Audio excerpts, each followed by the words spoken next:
A very good morning to all of you, ladies and gentlemen, present here today. Please rise from your seats for the entrance of the academic procession.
Please keep standing to honor the national anthem of our beloved country, the Democratic Socialist Republic of Sri Lanka.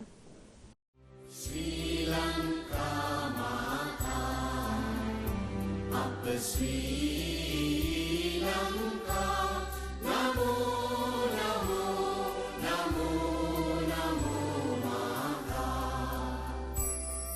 Sundara Siri Barini, Surandi Ati Soma Mana Lanka.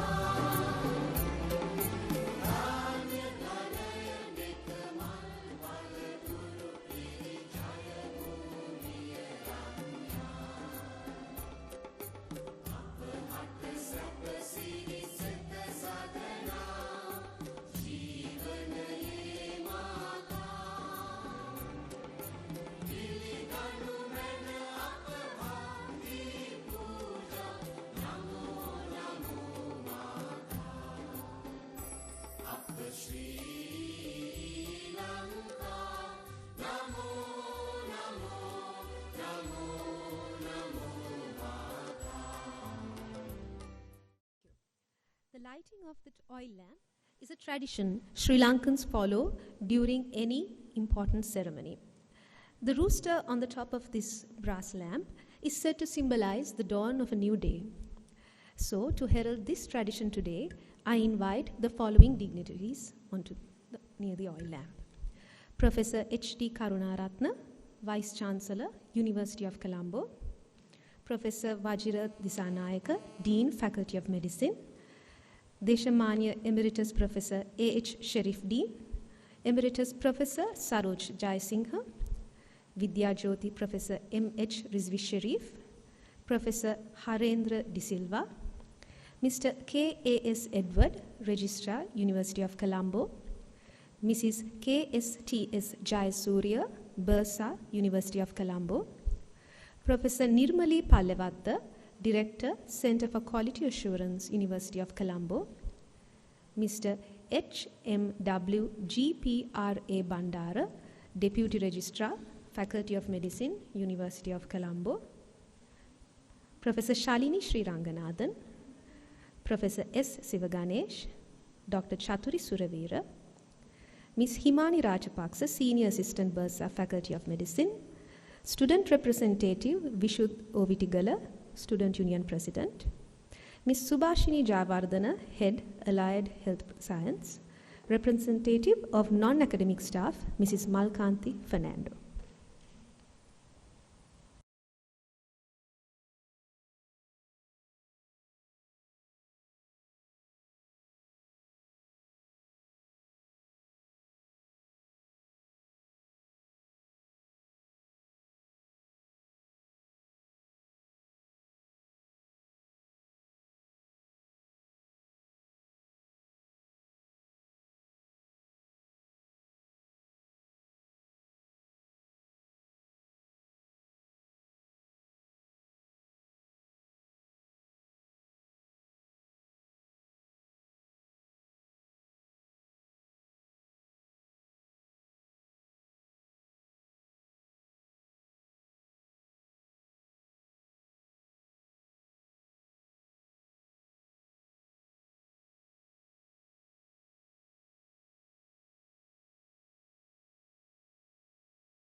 Thank you.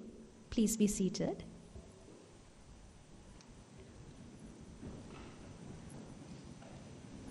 Welcome to the awarding ceremony for the Dean's List and Teachers' Excellence. Today is a day of firsts. It's the 1st of June, and it's the first time we are having an official award ceremony event at this newly minted UCFM tower in its auditorium. And you are about to witness the first puja dance to be held on this stage, the first of hopefully thousands to follow.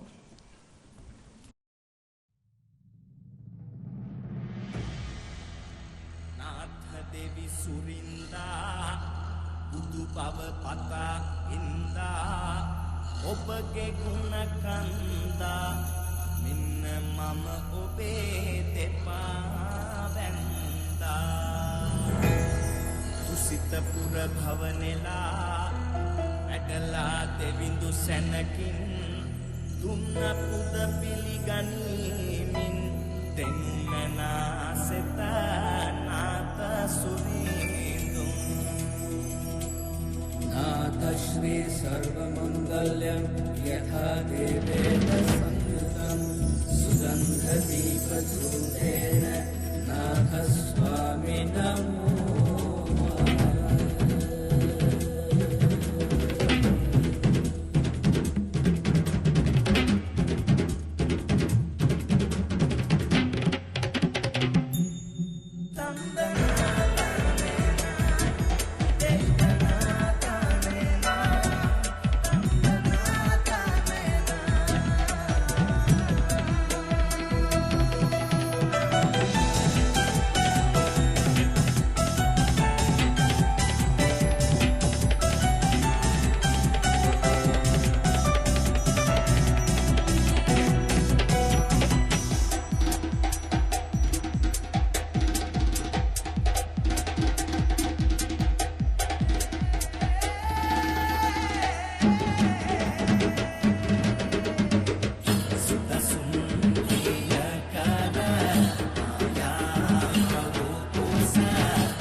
We will move on to the welcome address by the Dean, Faculty of Medicine, University of Colombo, Vidya Jyoti Professor Vajira Disanayaka.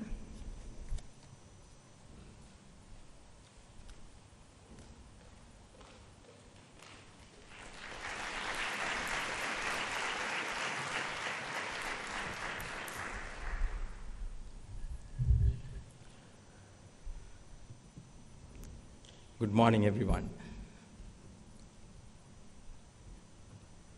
Professor H.D. Karunaratne, the Vice Chancellor of the University of Colombo, Professor Rizvi Sharif, my teacher, guest of honor today, Professor H. Sharifdeen, my teacher too and guest of honor, Professor Harindra De Silva, who I did not have the pleasure of learning under because he joined the faculty after the days I was a student. The members of the academic staff, Professor Saroj Jayasinghe, my teacher and guest of honor today, my fellow academic staff members of the Faculty of Medicine, Registrar of the University of Colombo, Mr. Edward, Deputy Registrar of the Faculty, Mr. Bandara, our Assistant Registrars, once again, the academic staff of the faculty, my colleagues, non-academic staff, students, distinguished invitees, ladies and gentlemen. Today indeed is a special day because as we commission this new auditorium, we have come to another milestone event, which is the celebration of our Founders' Day, 1st of June. Today is the 152nd 1st of June that we are celebrating since the founding of this great institution. There will definitely be many more in the years to come. Last year, the faculty board decided that commencing this year, that we would celebrate this day by recognizing excellence. Excellence amongst the students in their learning and excellence among the teachers in their teaching and mentoring. I'm sure as we go on in the years to come, we will add on other aspects of our academic life to be rewarded and celebrated on this day. That is the expectation in a natural process of evolution. And in the years to come, much more facets of our student and academic lives would be appreciated and rewarded on this day, and we can look forward to that. Not only that, we would move on to start recognizing other categories of staff as well. A recognition process for the non-academic staff too is in the pipeline. And I'm sure in the next few years that will also take shape, and we will be celebrating it here on the Founders' Days in the years to come. Last year, when we celebrated our first Dean's List Awards and the Teaching Excellence Awards, we had the former deans of the Faculty of Medicine participating as our guests of honor. This year, we have chair professors, former chair professors of the clinical departments attending as guests of honor. That is why we've got Professor Rizvi Sharif from the Department of Clinical Medicine, as well as Professor Saroj Jayasinghe from the same department with us here today. We also invited Professor H. Sharifdeen, the former chair professor of the department. We also invited Professor Harindra De Silva, who is the former chair professor of the Department of Pediatrics. The former chair professor of the Department of Psychiatry, Professor Nalaka Mendis, was also our guest of honor today, but unfortunately he fell ill yesterday and he informed me that he is unable to be here today. The other chair professor of a clinical department, former chair professor, is Professor Harsha Senviratna. Professor Senviratna participated as a guest of honor last year, and that is the reason why he is not here with us today. I would like to thank all the former chair professors who accepted our invitation to be here today and are gracing the occasion. You have honored us with your presence, and you have added color to this first ever big event that we are having in the new UCFM auditorium. I'd also like to thank the Vice Chancellor, Professor H.D. Karunaratne.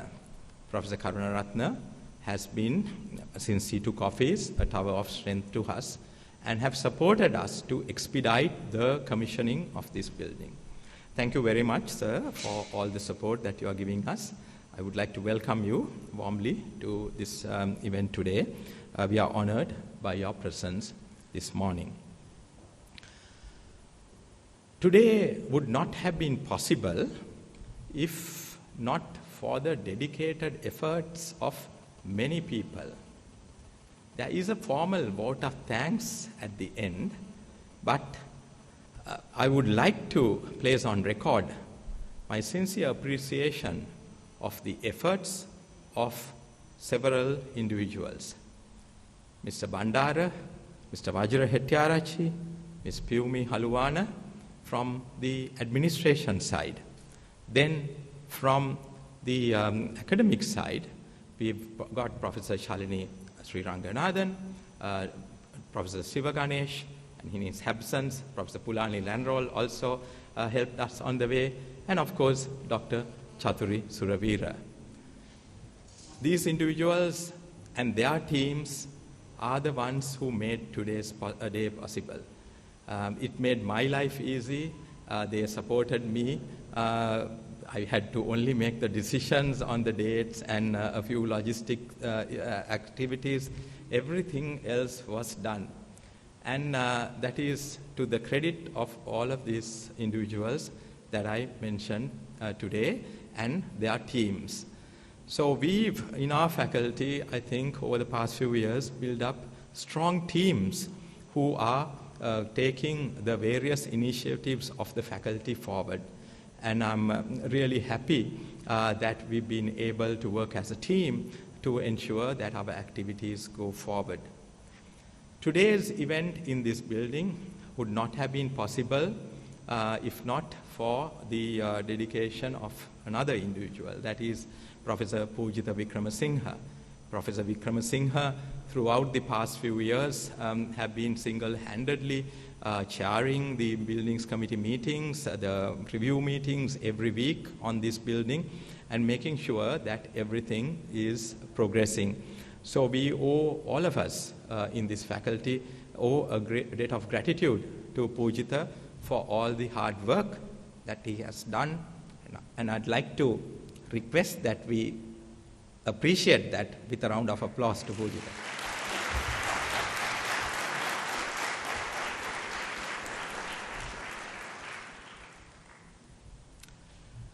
Today, we also make a new beginning in the form of a Founders' Day lecture.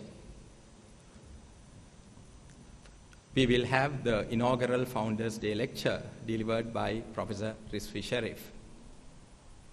I know Professor Sharif is not well these days, but when we discussed in the faculty board, the choice was unanimous that we request Professor Rizvi Sharif to deliver the Founders' Day lecture, the inaugural Founders' Day lecture. When I called him last week, Professor Sharif told me, Vajra, you know, I'm not well. I said, sir, we are all there for you, and we will help you to do that.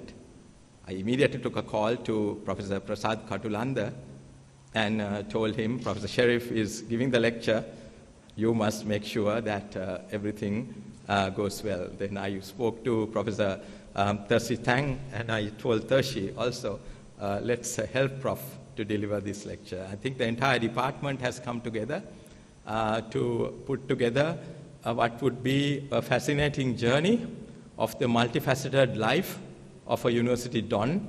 And I think you would all agree, I know my colleagues, academic colleagues who know Professor Sharif well, agree that this is what he's going to say is going to inspire all of us. And I'm sure it will inspire all the students who are here. Because when you embark on this journey, it's just not an academic journey itself, but it's also a professional journey. And Professor Sharif exemplifies the epitome of individual in the medical profession. So we are indeed lucky that he accepted the invitation to be here today. And sir, I'm very thankful to you for accepting the invitation and being here today in spite of your ill health. We wish you, good health throughout your life, and thank you very much once again for accepting the invitation. Last but least, ladies and gentlemen, while welcoming all of you to this occasion, I'd like to pay a special tribute to everyone who has helped me, Ms. Bandara, and the administration to keep the activities of the faculty moving in spite of all the challenges that we have. Even amidst the curfews of the past few weeks, a lot of you, academic staff, non-academic staff, students came together and said, let's keep the faculty moving, whatever that may happen in the outside world. That is indeed a happy thing. That was indeed a happy thing for me to hear, because it shows us that as a group, together, we are strong and we can keep our faculty moving. It is that spirit that has made us come through this pandemic and other challenges with flying colors, as it were, and hold events like this. So I would like to thank each and every one of you who are here today, because all of you are part of that enterprise of keeping this faculty moving forward. To me, as the Dean of the faculty, that's the biggest strength that I have. So thank you very much to all of you for the support that you have been extending and the support that you continue to extend to us every day, every minute, as it were. I'm sure the Vice-Chancellor would echo those sentiments, because we really know the challenges of modern day, keeping organizations running.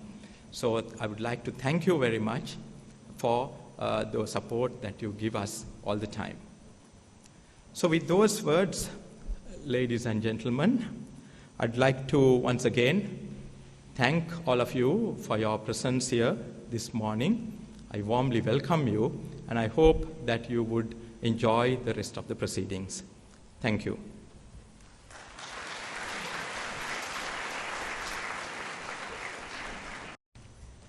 Next, I warmly welcome to the podium to address our gathering the chief guest of this event, Senior Professor H.D. Karunaratne, the Vice-Chancellor of University of Colombo. Very good morning. Dean of the Faculty, Professor Wajir Disanayaka, invited emeritus professors,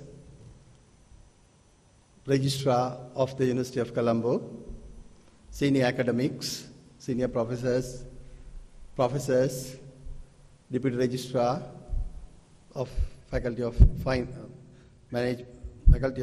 Medicine, all staff members, students, it is my great pleasure to address you in this landmark day in your life. I think Dean's List is very important list in your future career also, that reflect your commitment, your dedication during the period of your education. Same time, I would like to congratulate the teachers who are receiving today the teaching excellence, and others, particularly not only MBBS students, but BSc in physiotherapy program students as well. Needless to tell you that we all are in a country where every moment we are going down in terms of finance, economics, resources.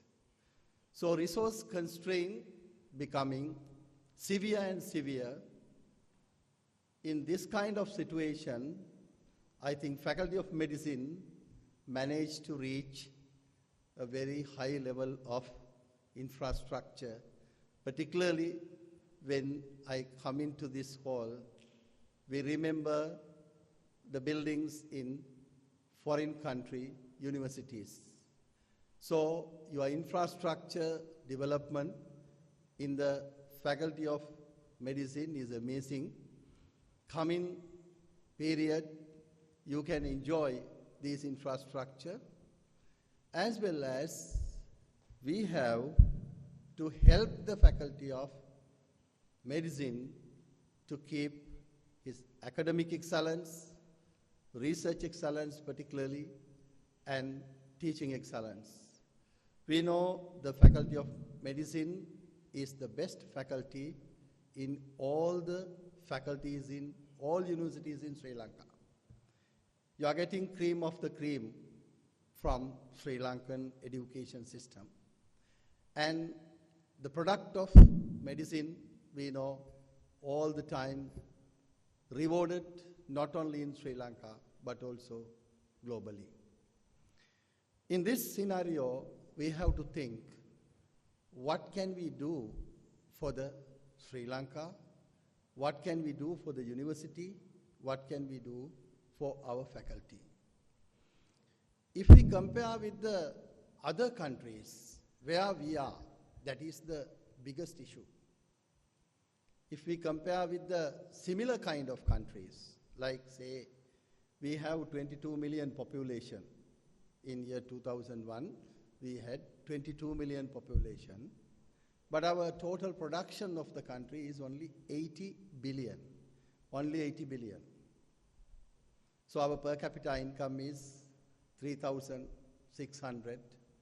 So in terms of resources, in terms of particularly our income, we are still a developing country, that if you compare with the countries like Malaysia, Israel with 10 million population have 400 billion production. So it is 5 times of Sri Lanka's total production. And if you compare the Malaysia, just with 32 million population, they produce 360 billion total production. Why we are back? Why we cannot compare with the Malaysia and even Israel, very small countries? Why? I find a solution, the reason is the entrepreneurship. We are not entrepreneurs. If we take the Sri Lankan population, only 8 million people are in the labor force. Out of that, only 2.8% people are entrepreneurs. How many medical professionals become medical entrepreneurs in this country? Owners of hospitals, and healthcare entrepreneurs. This is the challenging task we are having. So if we want to develop this country, we have to increase this 2.8% of entrepreneurs at least to 20%, 25% entrepreneurs who are running the businesses for others, who are providing jobs for others, who are providing all services to others, who are earning dollars to Sri Lanka. When I left the university today, I got a call from one of my colleagues. We are thinking nowadays, what can we do? That one of the lecturers was suggesting that whether we can allow our lecturers to teach foreign universities while they are working here. That means our work norms, whether we have to consider for working in foreign countries virtually to earn dollars for this country. To that level, I think that Sri Lanka need dollars. Now we all are aware that every moment in economic terminology, we are sinking, we are going down. Why? Even we are not getting additional resources. There is a resource cut. We know in recently government issued a circular that all expenditure should cut down at least by half. And not only that, the price escalation. Even without doing anything, tomorrow you can't do because prices have gone up and up. 2-3 times prices are going within a very short period. So we are living in a very crucial situation. So next 3 months, 4 months, you know that food crisis also come into Sri Lanka. We started with health crisis, where we had this COVID-19 health crisis, then shifted into economic crisis, then shifted into political crisis, then social crisis, then in future we are expecting food crisis. So crisis to crisis. In fact, this has pointed out correctly by the Karl Marx. Capitalism is moving all the time from crisis to crisis. But we need to have solutions. We need to rethink what can we do for the country, what can we do for our families, what can we do for us. If you don't think, as I told you, when you get up tomorrow, prices gone up by 3 times. How to survive in such a situation? So we may not be able to enjoy as we enjoyed in yesterday. You may remember in 1971, there was a Nixon shock, an oil shock. So as a result, we had to be in the queue to obtain bread. So when a food crisis is coming, how can we face maybe sometimes similar situation? So therefore, economy is in very dangerous situation in Sri Lanka. So economy always influences us. What do we need? The things what we left in our education system was the financial literacy. Usually, some countries, people getting financial literacy by culture. If you take the Japanese or if you take the Chinese, they have their own culture that they have to save something, they have to earn in best way, and they have to invest, the reinvest money, and develop for the future. If we are not getting by culture, I think financial literacy should provide by the education system. Unfortunately, in our education system, we never teach financial literacy for our students. And then people are also, by themselves, they are not all the time going into learning by themselves the financial literacy. This is one of the important things because generation-wise, we have been teaching for our kids You go to school, be first in the class, go to university, get a degree, you will get a job. The issue is that who will give the job? Who will give the job? That is a challenging issue. Either people expect that government will give the job, but how can government give the jobs? Collecting taxes from others, taking loans from others like Sri Lanka, filling the government budget gap or the trade gap. So as a result, that we have might, we have given the might to our kids, saying that somebody will give you a job. But we know no one is to give jobs. We have to earn jobs. We have to create jobs. We know around 300,000 students enrolling into grade 1 in Sri Lanka. When it comes to O-level, ordinary level examination, around 8% school dropouts there. From ordinary level examination, 25% still in the last year, 25% kicked out from O-level. Then when it comes to advanced level, you know that how your friends, where are your friends? And advanced level, maybe earlier 10%, maximum if we give 20% enroll into universities. Total university, maybe about 30,000 graduates we are producing per year.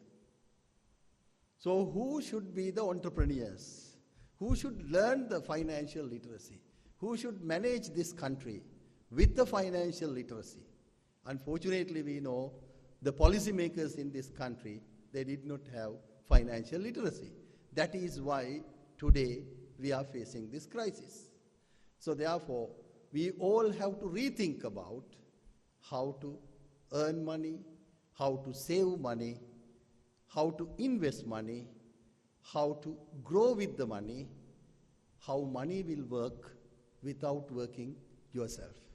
Majority of professionals, they earn more money, but they do not know what is happening to their money in the bank, either sometimes due to inflation rate, the validity is coming down. So therefore, we need to think about as entrepreneurs, particularly healthcare entrepreneurs or medical entrepreneurs. How can we develop more entrepreneurs for this country? So this is a challenging issue.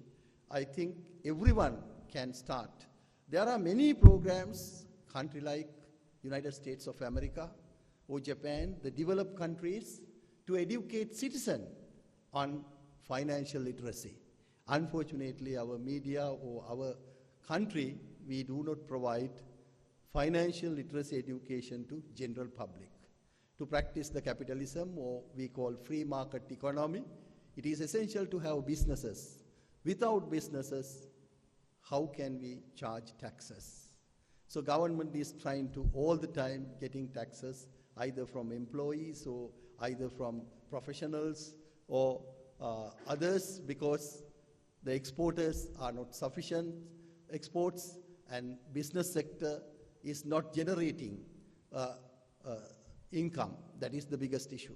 If you take a country like Japan, the Toyota, they pay 50% of tax from their profit. So like the Toyota, there are about 90 multinational organizations in the country. So when 90 multinational organizations pay 50% of their profit as tax, then country is rich. But ours, we do not have multinational corporations. Again, we are going back to the same reason. What is? Policymakers, decision makers are not going with the financial literacy. So I would like to remind you, when you are getting this award, that please think in diverse manner, where your degree or your qualification will not enough in future to survive in Sri Lanka and globally. Particularly, we need to increase the literacy components, language literacy, ICT literacy, financial literacy, networking, and of course, innovativeness and entrepreneurial skills. So these are also very important skills we need to develop with our education and practice with in practically in Sri Lankan and global context. So thank you very much for inviting me. I think you all are in a very excellent level. We need to rethink about when we are seeing the Sri Lankan situation. Thank you very much, Professor Vajira, inviting me. And I wish and I congratulate all the winners today, the Dean's List winners. I wish you a radiant future. Thank you.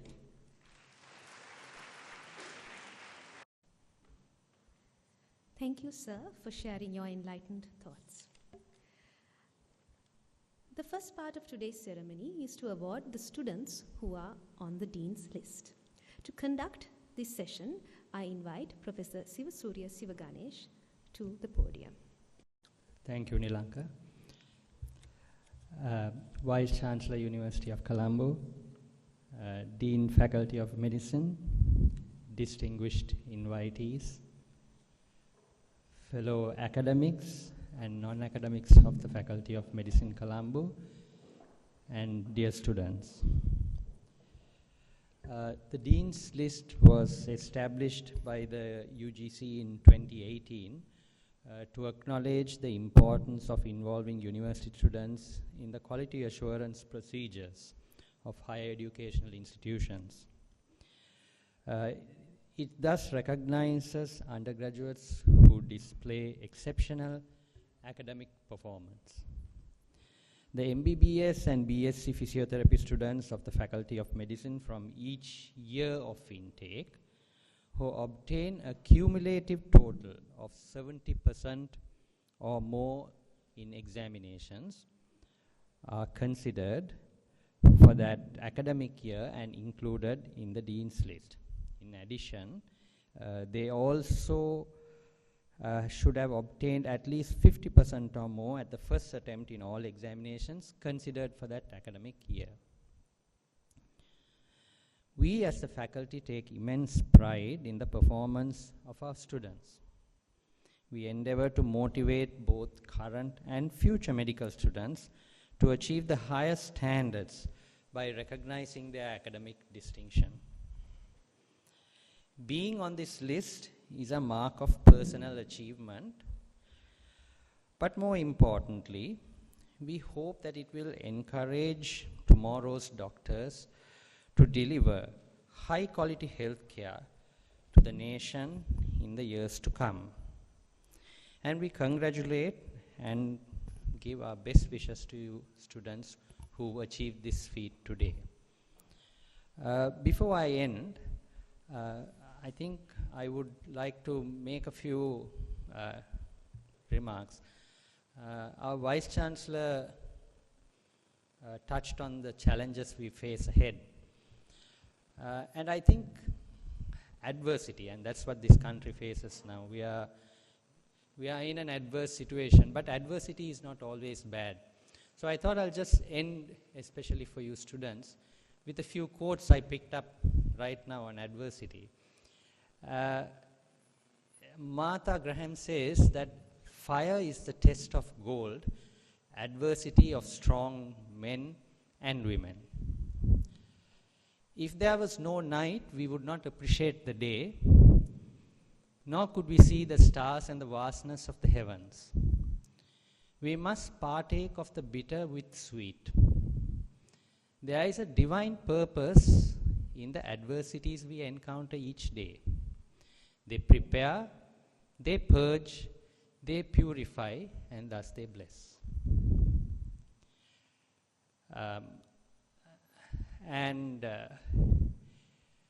I think as members and students of this academic institution, I think that's a message we can take and we can promote, that we come out stronger from this adverse situation that we are in. Nothing lasts forever, not even a storm. So let's look forward to the future.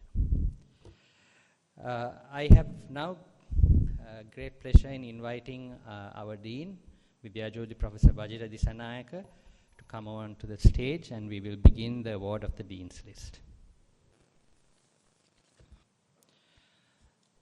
We start off with the Dean's list for the Faculty of Medicine MBBS program, A-Level 2015.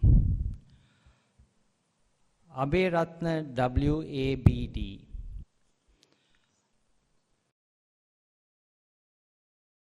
Abhay Vodana BAKH.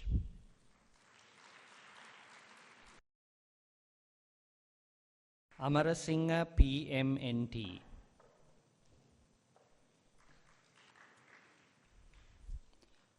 Ariyadurai JN.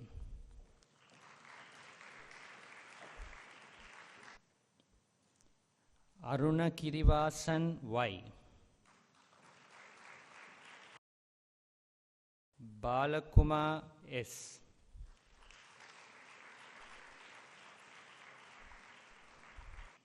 De Silva DDT.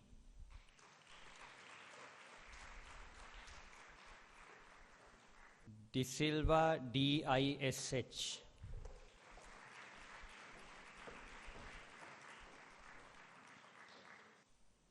De Silva KHPD.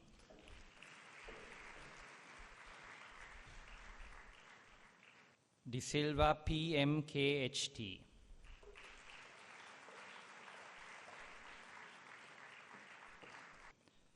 Dombavala DPLV.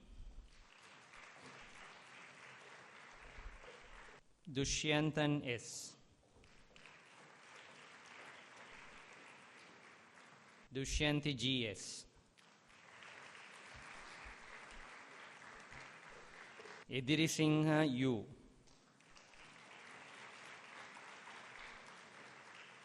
Elapata GEDM.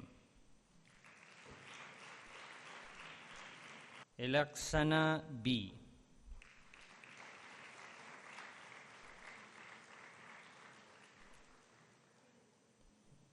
Fernando NKN.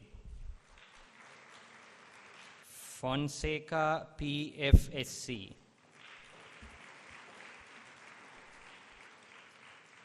Gunaratna MMHP. Gunasekara GHM.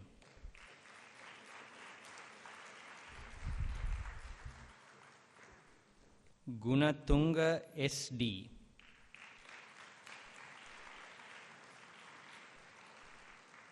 Gunavardhana UKVI.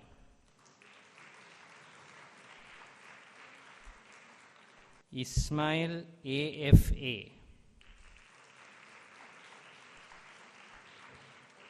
Jayasingha TDKM.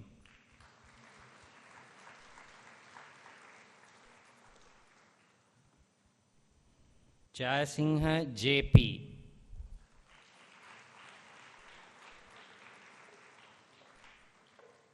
Karyavasam HKCU.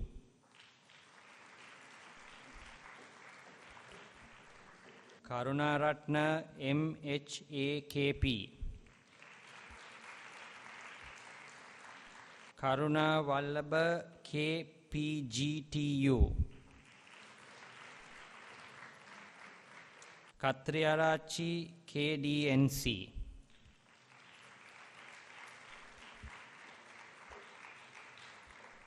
Kaushalya PDP.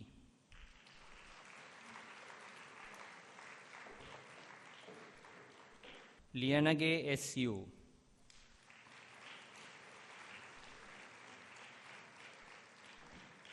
Logiswaran S.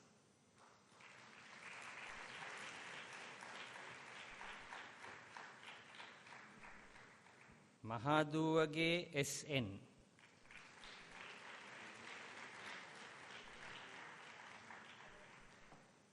Mendis BARI.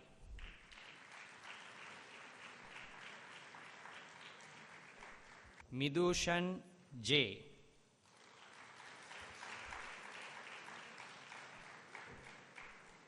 Pallegama CM.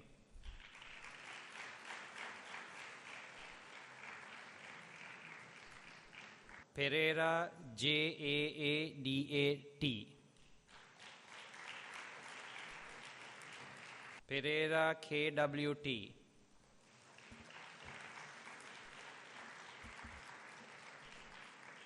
Piris, JPAS.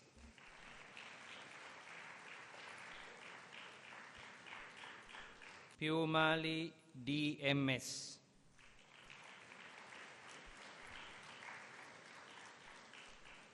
Piyatissa, KAH.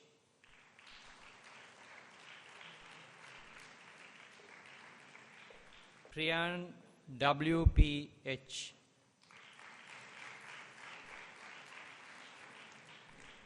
Ratnayaka, MPJH.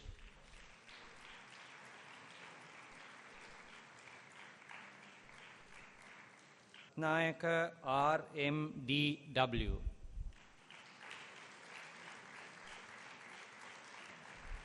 Sajita C.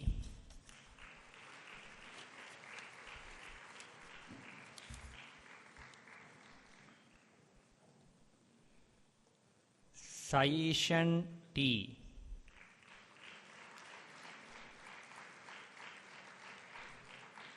Sirivardhana YW.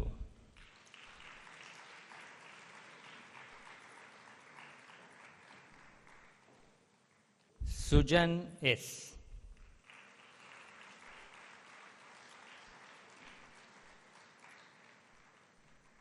Tanzim MSM.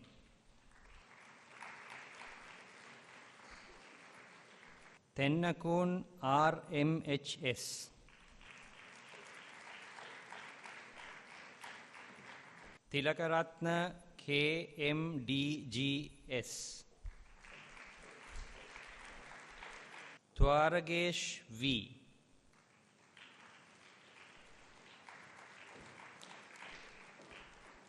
Tishotman R.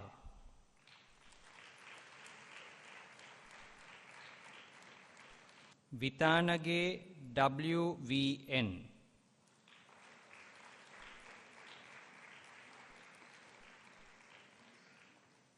Vanigasekara WAK.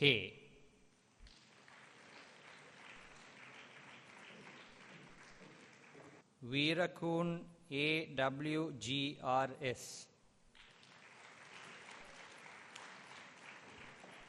Vikramarachi KA.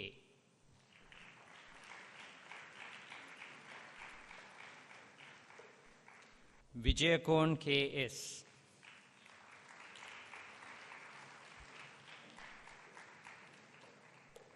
Vijayasena KLGVM. Vijayatunga WTNK.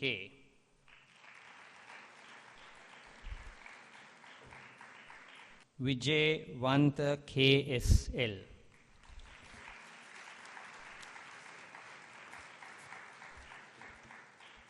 We now move on to the A-Level 2016 batch. Atapattu NSBIW.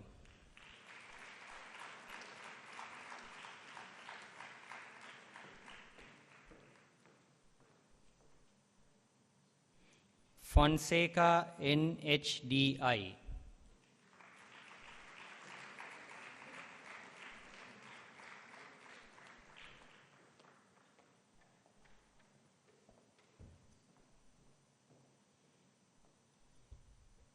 Hajanti J.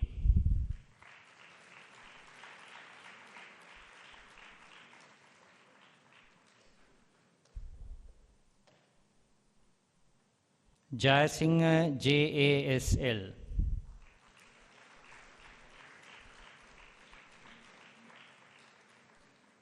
Kumarasinghe WSA.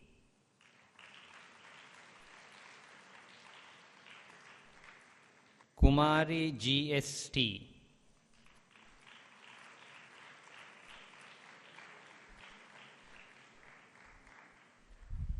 Afra MNF.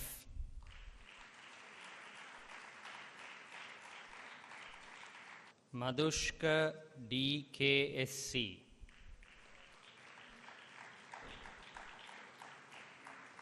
Manchanayaka MM,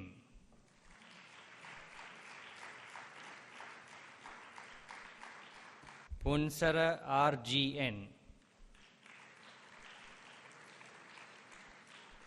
Raghunathan J,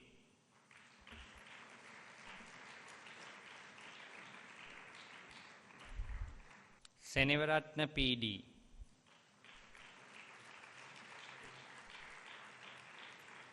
Sivabalaraja B,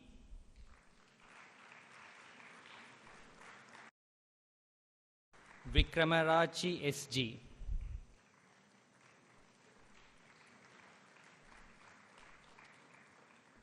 Vikramasinghe NG,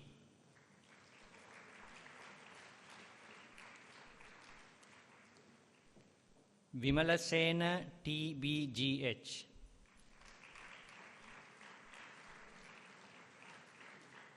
Vimalasena TBGH. We now move on to the A-Level 2017 batch. Anwar Ali H,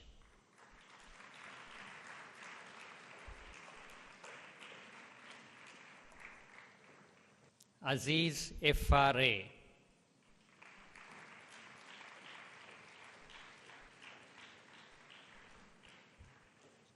Dodangoda DDMB,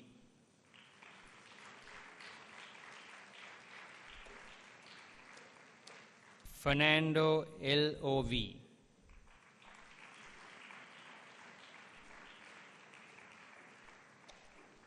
Gunasekara JAI,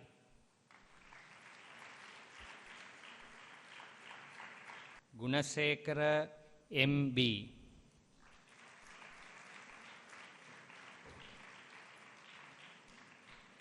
Gunasinghe GAHG,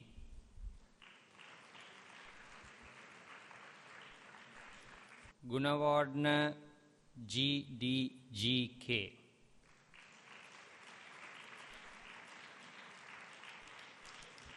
Gunawardna AL,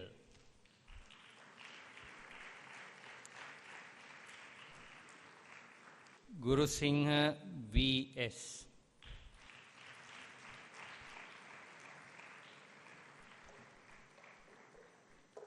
Lakshini JAT,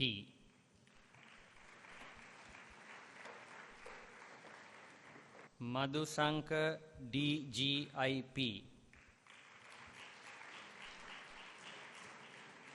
Netsarani SAN,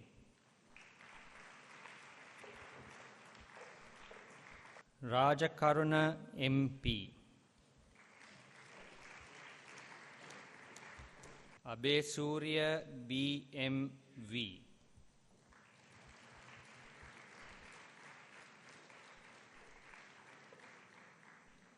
Silva LAP,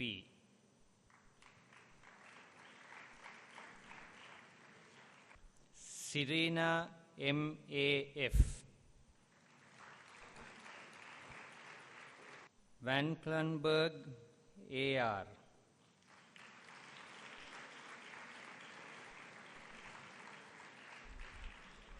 Veerasekara WMPC,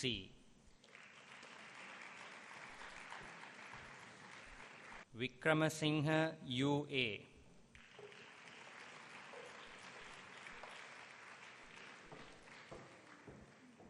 Vijayatunga PVKM. We now move to the A-Level 2018 batch. Abhay Vikrama ASMVG,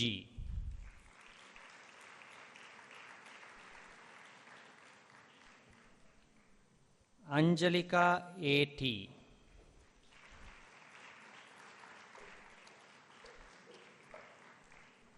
Arachi HRE,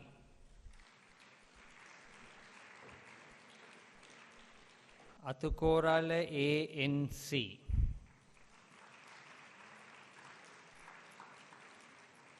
Atukorala NS.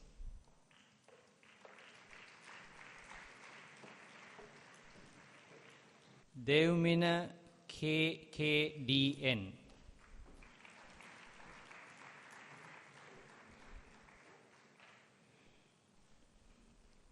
Disanayaka PG.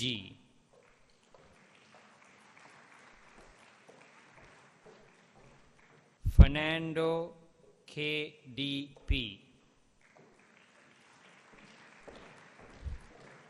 Gallage C.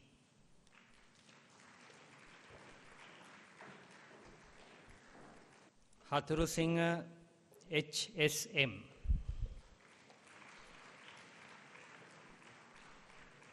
Herat HMGRA.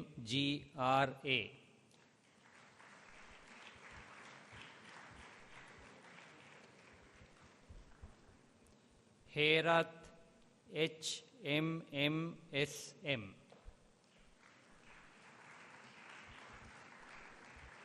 Herat HMSM. Karunaratna KPMY. Lianage KLCH. Masingha MANJ. Muhundan K.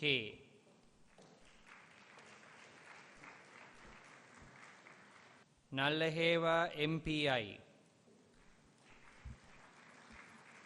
Nayanajit YIWGM. Pereira CD. Ratnayaka RMNN. Ratnayaka RM. Samarakun SMSK.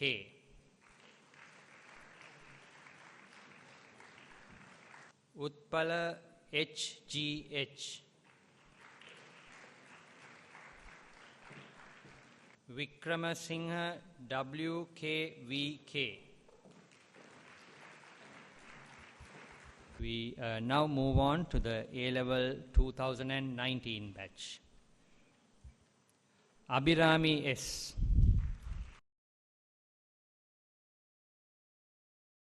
Amarasinghe UGON.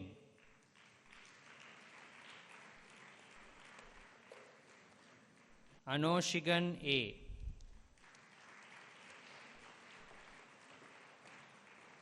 Arandara ADBL.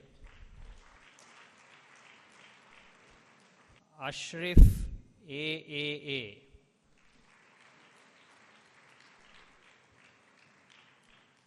Chandrasena DPANU. De Silva LLRC.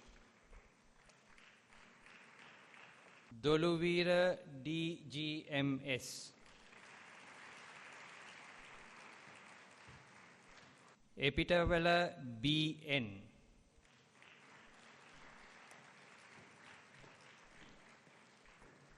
Fernando AMIL.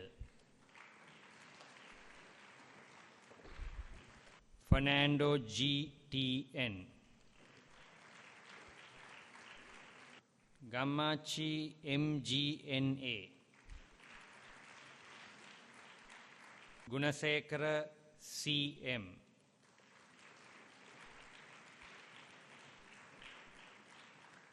Harishan R.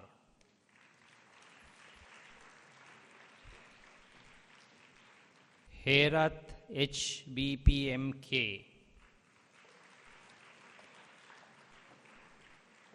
Hettiarachi HASR.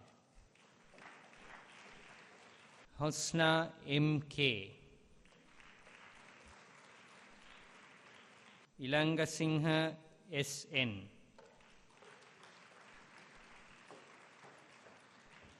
Ishra MZA.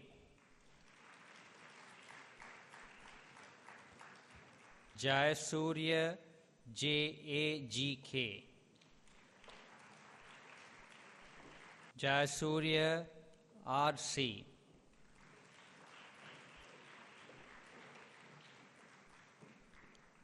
Camellia J,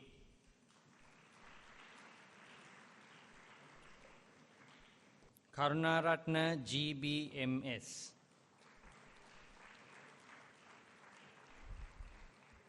Karunasena WARA,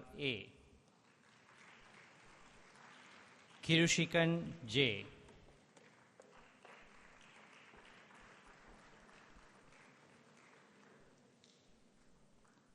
Kohulan S,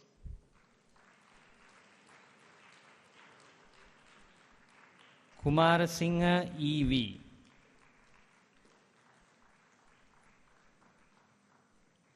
Kumari HBSS, Malavige SR,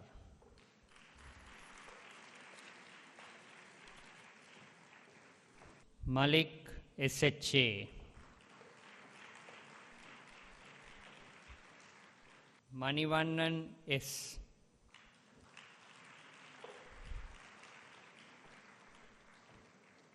Mendis HPH,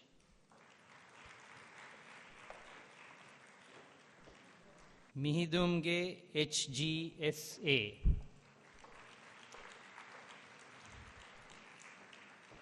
Mintaka APS, Mirissage DO,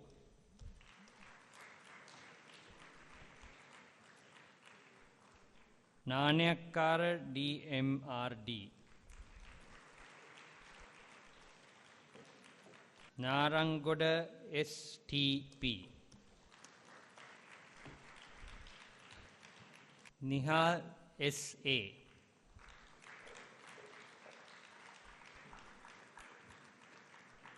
Pamodya HPT,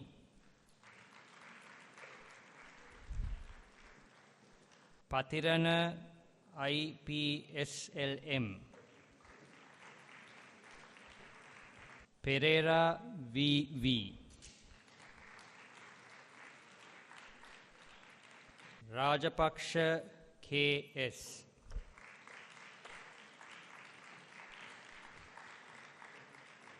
Rashmila HM, Razan ARF,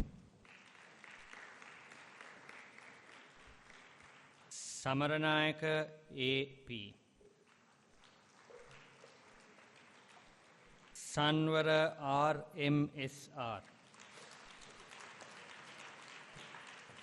Shakirtiya K,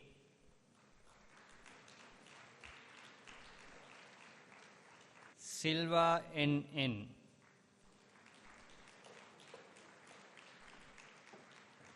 Sirisena KKCN, Sirivardhana TDML, Sirivardhana WNS, Tennakun HT,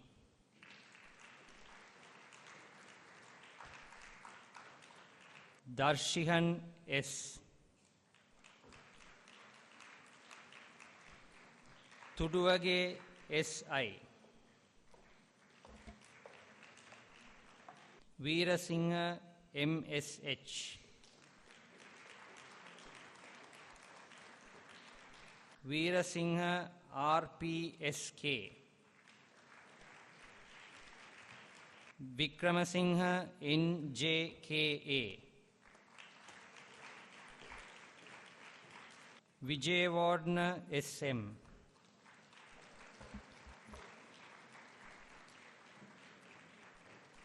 Vimaladharma T,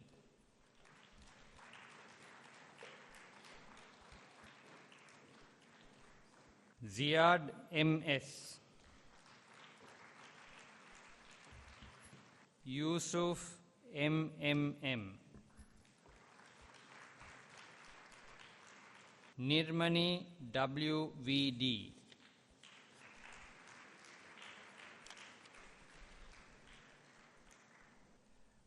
We now move on to the Dean's List Awards for the BSc Honours in Physiotherapy degree program.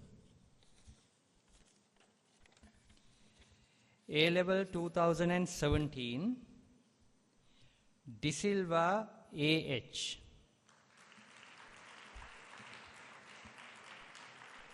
Dehigahawatta HDUO. Hafna S.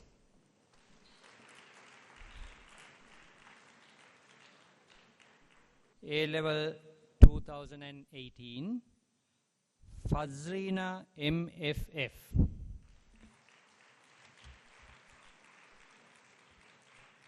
We now move on to the A-Level 2019 batch. Sandunika SH. Bandara DMDT. Rashmi GGO.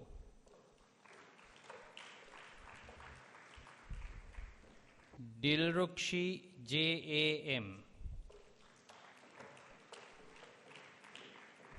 Edirivira EPRT. Mohoti LM.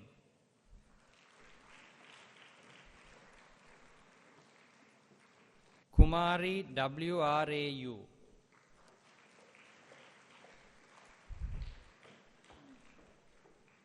Subasingha MLC.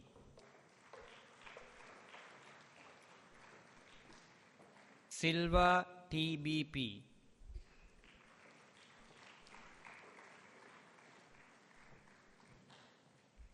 Vikramasinghe DP. Senaratna PDGMP. Ranasinghe RDID.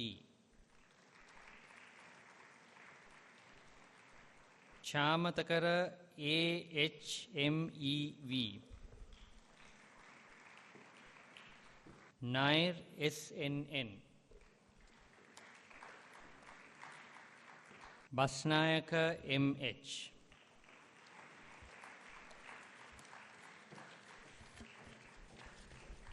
And that concludes the award of the Dean's List for the year 2021. Thank you. Senior Professor H.D. Karunaratna, our Vice Chancellor, has another university activity to attend to and will be leaving now. We thank you, sir, for gracing this occasion in the midst of your heavy workload. I invite the Dean, Faculty of Medicine, Professor Vajira Disanayaka, to present a token of appreciation to you, sir.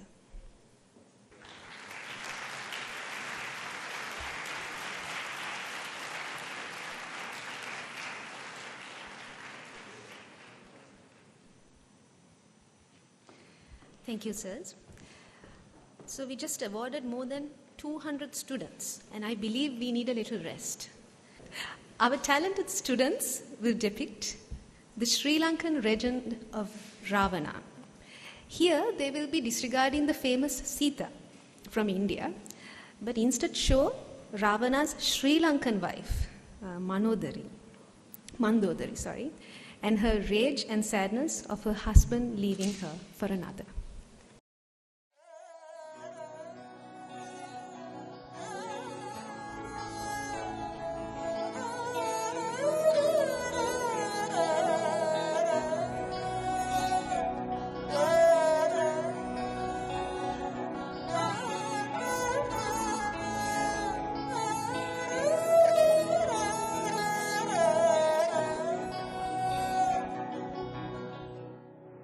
किमद Ravan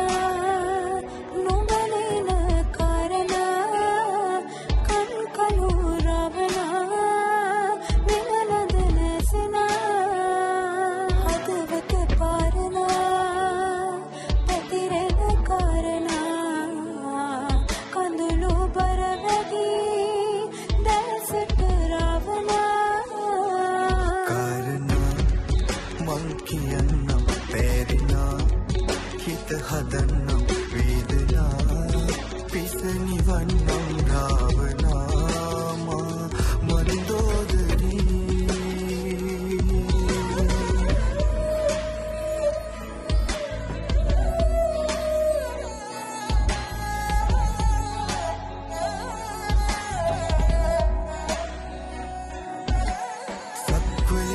පිට පවාරැවුදුම් අපේ ආදර අන්දරේ ප්‍රේමයේ දෙවගන නුඹයි ගිරිමාලිගේ මදාරා මල් අතර සැඟවූ ප්‍රේමාලක මණ්ඩපේ මියන තුරු සොඳුරුතම රතිගෙන නුඹ තමා මන්දෝදරී කාරණා මං කියන්නම් පැරිනා හිත හදන්නම් වේදනා පිසනිවන්නම් රාවනාමා මන්දෝදරී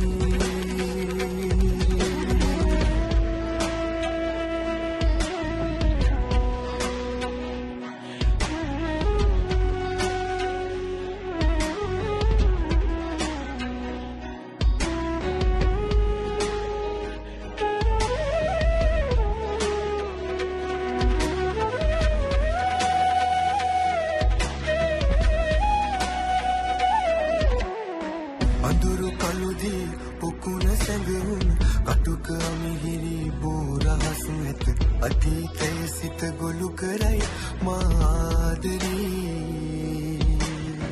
ගැඹුරු සිතුවිලි අතර සැඟවී නුදුරු ලෝකයේ සැඟව යමු අපි අතීතයේ හීනයක් නොව මන්දෝදරී කාරණා මං කියන්නම් බැරිනා හිත හදන්නම් වේදනා පිසනිවන්නම් Ravana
Next on the agenda is the Founders Day lecture.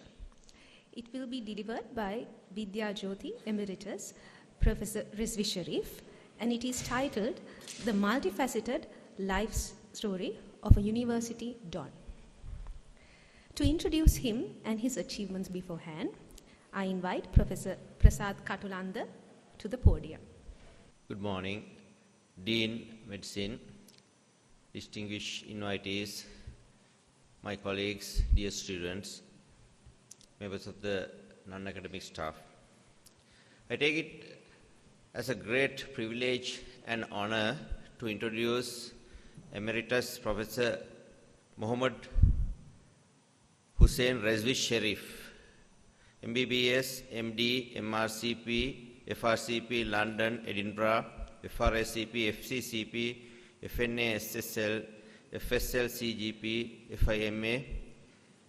One of my greatest teachers and mentors for this lecture. Professor Sherif retired as the Senior Professor of Medicine and the former Head of the Department of Clinical Medicine at the Faculty of Medicine, University of Colombo, after having more than 4 decades of a very illustrious career. He was a founder and senior consultant nephrologist at National Institute of Nephrology, Dialysis and Transplantation, Colombo.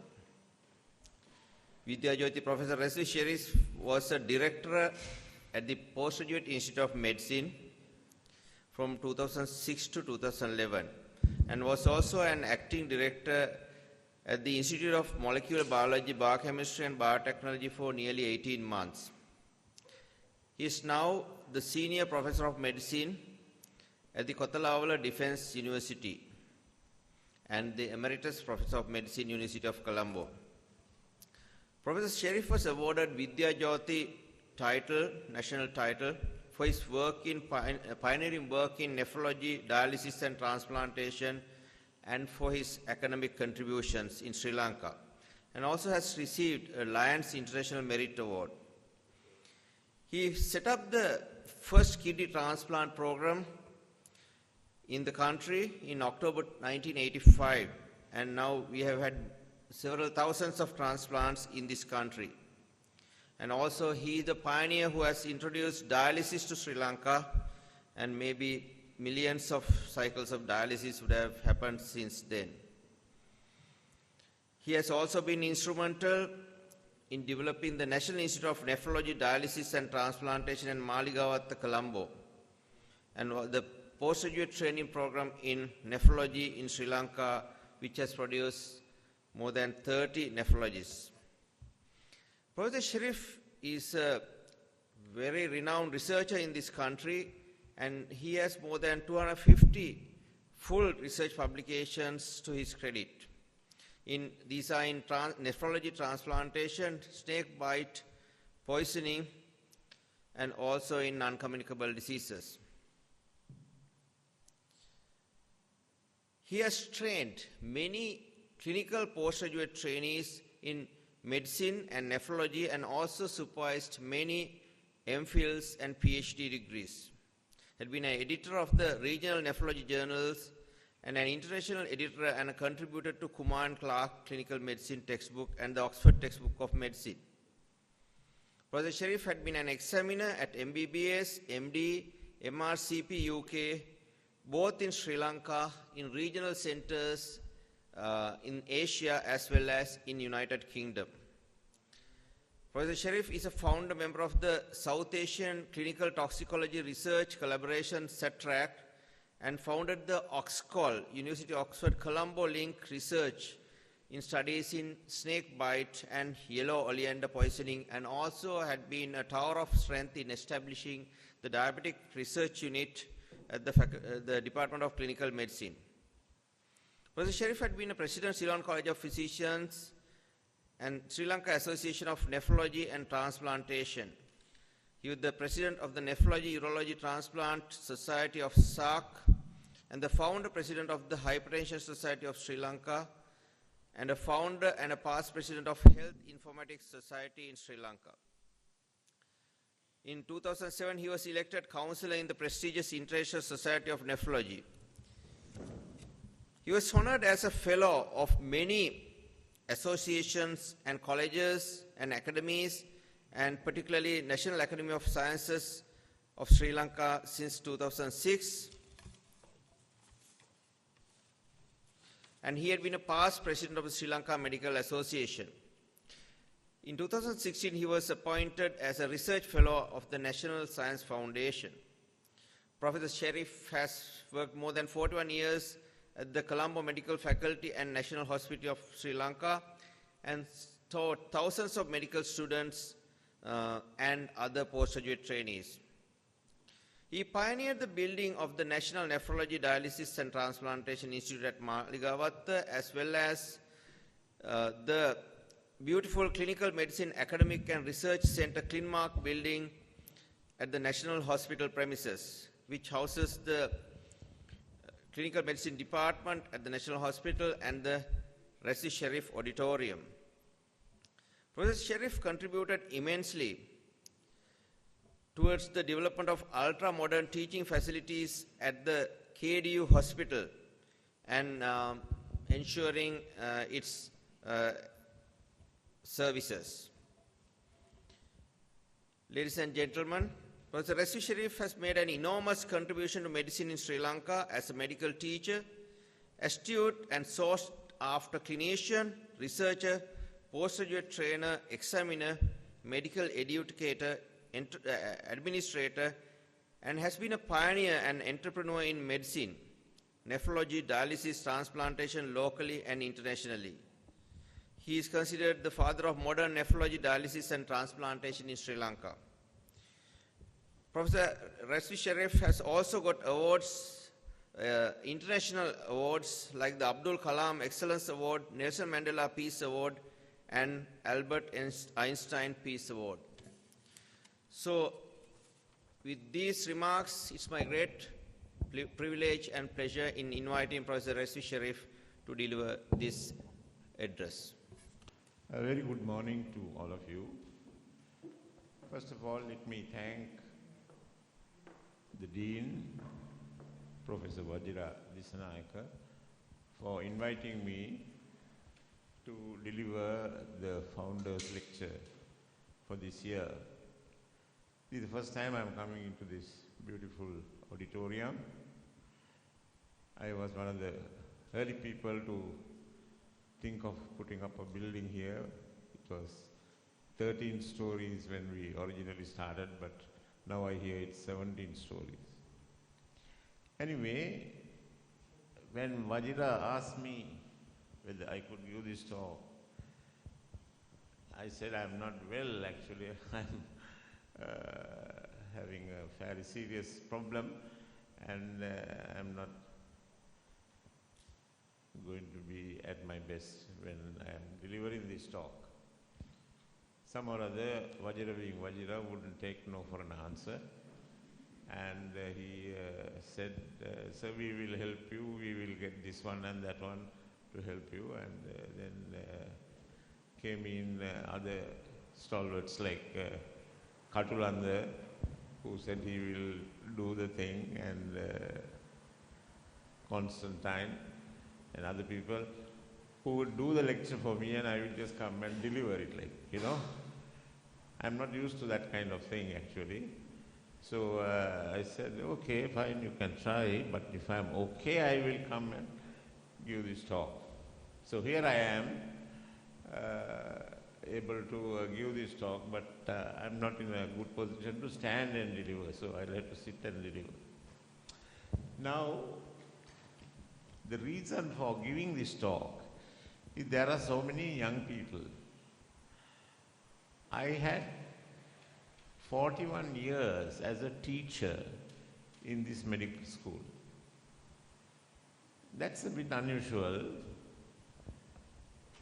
The most senior teachers also are generally at about 30 years, 35 years. So I was fairly young when I finished my advanced level studies, and immediately after advanced level I had my internship, and almost the day after the internship I was absorbed into the faculty as a lecturer in medicine by Professor Rajasurya. He got me in as a lecturer in medicine, and from that day on I have been a total product of this university. Became senior lecturer and then associate professor and professor, and became the chair in medicine, and later on an emeritus professor. So I'm happy that there are so many of my colleagues here, Professor Sharifdin, who was actually a teacher of mine, and then he became a close colleague, and we have set up together the kidney transplant program. And also we have our Sri Lanka Medical Council chairperson, the pediatric professor, and so many other younger people who later became professors and even have retired. Saroj Jayasingh is one of them. You know. Then there are so many young professors in the medicine department who have gone through my association. Now, I'm also happy to note that there are so many others in many other departments who have been taught by me or have been associated in various committees and so on in the running of this faculty. So what I thought I will probably do is any significant contributions I may have made to this faculty, and in this 50-year career, out of which 42 years has been as a teacher in the medical school. Then about 6 years as a medical student, another year as an intern, and 1 or 2 years as a lecturer in medicine. Then we were almost like SHOs. Next. Yeah, these are some pictures of those days. 1967 is when I entered medical school, and 1971 when I passed out, and that was the kind of Donald's photograph which we had those days when you pass out. And 2015 was when I was retiring actually from this medical school, and I had an opportunity of continuing my university career in the Kotalavala Defence University, and now for the last 6 or 7 years I am there at the Kotalavala Defence University and contributing continuously my university life. Next. Now when I started in 1971, we were in a very low-tech type of environment. We were working with chalk and blackboards and so on. And later on, today in 2019, we are talking about digital slides and video programs and so on. So I'm not going to go into every bit I have written. These are slides from other lectures. So we were talking about the new area of medicine like precision medicine, personal medicine, predictive medicine and so on. These are the new areas of how to look at medicine, artificial intelligence and so on. I can't read it so much. Biotic surgery or robotic surgery, big data and data mining and so on, telemedicine, and thank you, new gene editing technologies and so on. So this is in 2019, and when we started off, there were no computers, no calculators, no televisions, no photocopiers, no cell phones, no private practice, no modern private hospitals and so on. So you can see what a big change it must have been to practice in 2071 when, or at least 1971, when I was a young doctor just getting into the university. So we were allowed private practice at that time, and this is all we had to practice with. We talk about it as chalk and talk is what we used to have to teach students. Right? Next. Then the young consultant at NHSL in the first 5 years after UK, and this is how it was, we did ward rounds, crowded OPD clinics and so on. Specialized clinics were frowned upon, no support to set up renal services. I had a few years in England where I trained in renal medicine. That means in dialysis machines, CAPD, transplantation, and post-transplant care. So I was very keen to set up these things in Sri Lanka. Although I knew it was expensive, however, there were people in kidney failure and they needed care. And I was here very keen to give. And my friend, Dr. Sharif Dean, at that time, he was a young senior lecturer, he said, yes, let's get together and do this. And with another colleague, Professor Jerry Jayasekara, we got together and set up a program with the medicine department and the surgery department together, and we actually started a transplant program. The first kidney transplant was done in the private sector, in Ratnam Hospital, because the government wouldn't even think of having such an expensive surgery in the government sector. Next. So as a Colombo medical student, I had the best results at Royal College in my advanced level, and I had in the community medicine the Van der Straten Silver Medal for Public Health, and of course I had distinctions in medicine and obstetrics and so on. I was also part of the president of the Muslim Majlis, which is a kind of a religious group in the university. And those days we had something called the common MCQ. I think it's still there, but at one time it was just only Colombo University and Peradeniya University at that time in 1967 or 71.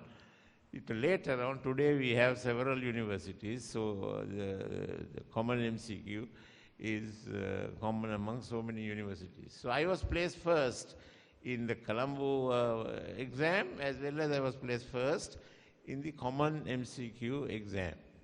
So that was quite an achievement for me at that time, and that was great because I managed to get the best possible appointments in the Ministry of Health to be able to do my internship. Next. Now, there are several things you all will have to learn as young people. When you go through a career for several years, you come across various facets in your career. One such facet is administration. You will have to learn to administer various things at various times, not just only treating patients. Now, I was a chair in medicine for about 20 years in the Faculty of Medicine, a chair professor in medicine. I was also head of department just prior to that. I was acting dean when Professor Ismail was not well. I was acting dean for some time. Then later I was appointed for 6 years as director, Postgraduate Institute of Medicine, the PGIM. The PGIM was a place where we turned out specialists for the country, for the entire country in all the specialties which was there for this country.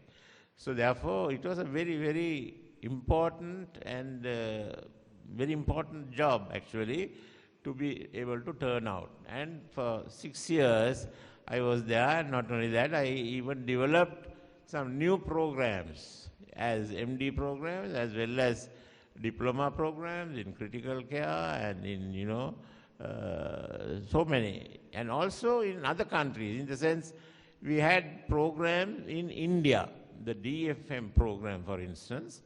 We conducted it in India for Indians, Indian students, and this was an achievement again for anything. I don't think Sri Lanka has many programs which they can boast that they have gone abroad and had this program. So really, when I was the PGIM chairperson, and prior to that, when Lalita Mendis was the person in charge, and prior to that, Dr. J.B. Piris, we all had one exam a year, but I came and had several exams, and also I introduced the MD exam also, not only the diploma in family medicine, but the MD in family medicine also into the Indian program. Like. So that was a very special thing to have done. Then of course, I was involved in the professor's unit, the clinical unit we had in the general hospital, and we also pushed up some new wards which were built for us, and we had clinical services, which was better quality clinical services for all of us to practice medicine. Then I started off only with Professor Shanmugam and Professor Dharmadasa at the very start of my career, because Professor Rajasurya died soon after my getting into the department. So Professor Shanmugam and Dr. Dharmadasa were the ones who were looking after the department. Of course, by the time I retired, I had more than 11 or 12 people who are all senior lecturers in medicine. So therefore, we had a fairly big department, and in various areas in medicine, like we had a neurologist, Dr. Chang, we had somebody in internal medicine, like Professor Sarojay Singh, we had a respiratory physician, Dr. Shyam Fernando, and we had somebody in critical care, Dr. Senaka Rajapaksa, and so on. There were about 11 of them in different areas of medicine, so that my concept was that if there was a difficult problem in this country, they should be able to come through to our department and we should be able to sort it out. And that was the kind of concept on which I was working, because prior to that, everybody had to be a general physician to be in the medicine department. But I kind of changed it, that it should be not only general medicine, because general medicine was going out of vogue, like even in England and so on. Very difficult to find general physicians, like, you know. So that we must have a mixture of cardiologists, neurologists, nephrologists, everybody in one department, and this was important. But of course, remember that as a nephrologist, I will teach general physicians also. Young doctors should be able to be taught by me in general medicine, like, you know. So in a similar way, we had for all the subjects, like. Later on, when I finished my term in there, they wanted me to take up the Sri Lanka Institute of Biochemistry and Molecular Biology and Biotechnology. For 2 years, I was director there, like, you know. I was also, I have done some work for the Sri Lanka Medical Council and done a lot of work in the Act 16 exam, as well as having inspected so many medical schools in different countries. Like, if I go through, I've been in so many countries, in Bangladesh, India, in Pakistan, Georgia, and so on, where we went to those medical schools and looked at their curricula and advised the medical council whether they were suitable for our students to go and get educated and come back to Sri Lanka and practice here.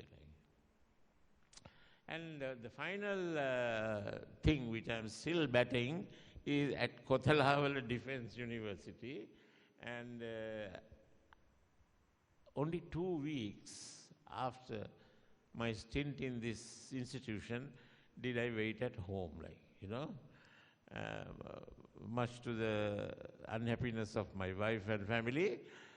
Immediately 2 weeks after, I joined Kothalawala Defense University, and I've been doing a fairly decent job there now for the last 6 years.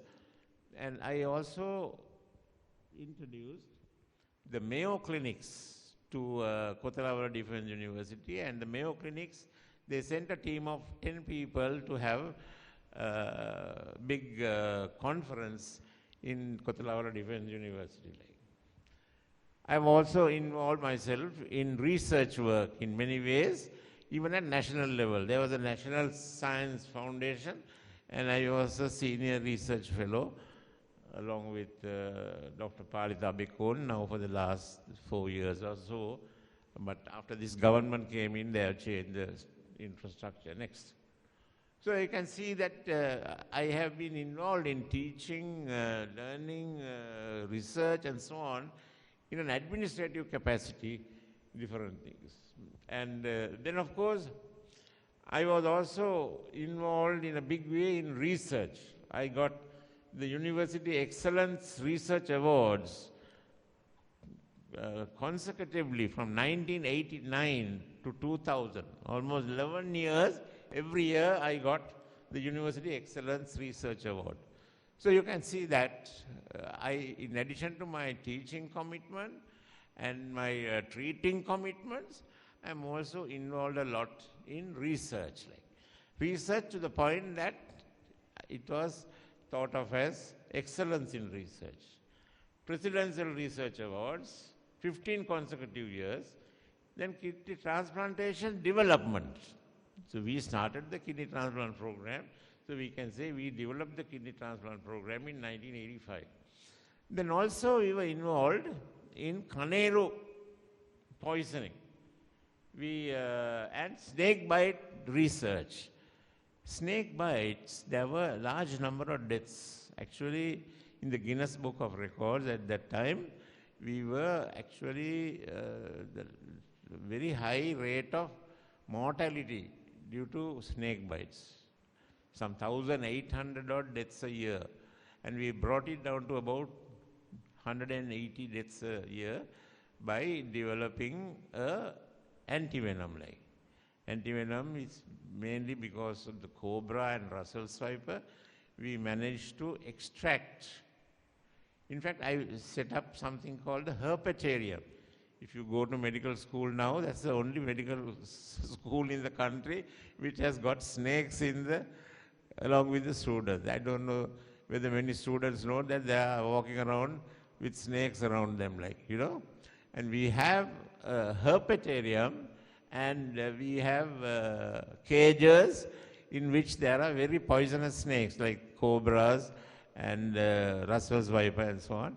And we had a guy who was able to put a petri dish into the mouth of the Russell's viper and get the viper to bite and send out its spit, which is really venom. And then the venom was taken, and then we were doing research and various things. We even sold some venom so that we got a little money to develop the place. So the research capacity building is another thing which we were doing. In Anuradhapura, Polonnaru area, we had organized something called SACTRAC, South Asian Collaboration in Research, Toxicological Research Center. And I told you, recognized as Fellow of the National Academy of Sciences of Sri Lanka. That's a rare honor for a medical doctor. Most of the time it is science persons who get that award. Next, in 2006. Then nominated for a fellowship of the National Research Council in the year 2005, because National Research Council is different from National Science Foundation. So we got many research awards at the CCP and SLMA sessions, appointed as a research fellow for the research program of the health sciences of the National Science Foundation 2016, project chairman and editor of CKDU literature. At that time, the CKDU, chronic kidney disease of unknown origin, was now becoming a huge problem in the Anuradhapura, Polonnaru, Padaviya, Dehiyatakandi, that area. And I got involved in that research, and we were actually, I did one thing. I said, no, I can't go to Anuradhapura, Polonnaru and stay put in those places, because I have a lot of work in Colombo itself, So because of that, I don't mind other people doing the research, but I will collect all the information this country had to offer by various researchers in the entire country. So we had this thing called the Chronic Kidney Disease Literature Repository. I got my daughter, Dr. Habiba Sharif, and another friend of hers. And we, as a group, we got together and wrote to the WHO. We got some funding. And we have published a book with almost 20 years of all the research done in CKDU, so that new researchers can start off with that particular publication leg. Next. No, previous one, I think. I haven't finished that slide, Yeah, I told you that. I was placed among the 30 scientists in Sri Lanka based on scientometric studies for research productivity of Sri Lanka. I was the first in that group of 30 people. Like, next. And here you can see some pictures of some friends who I was collaborating with.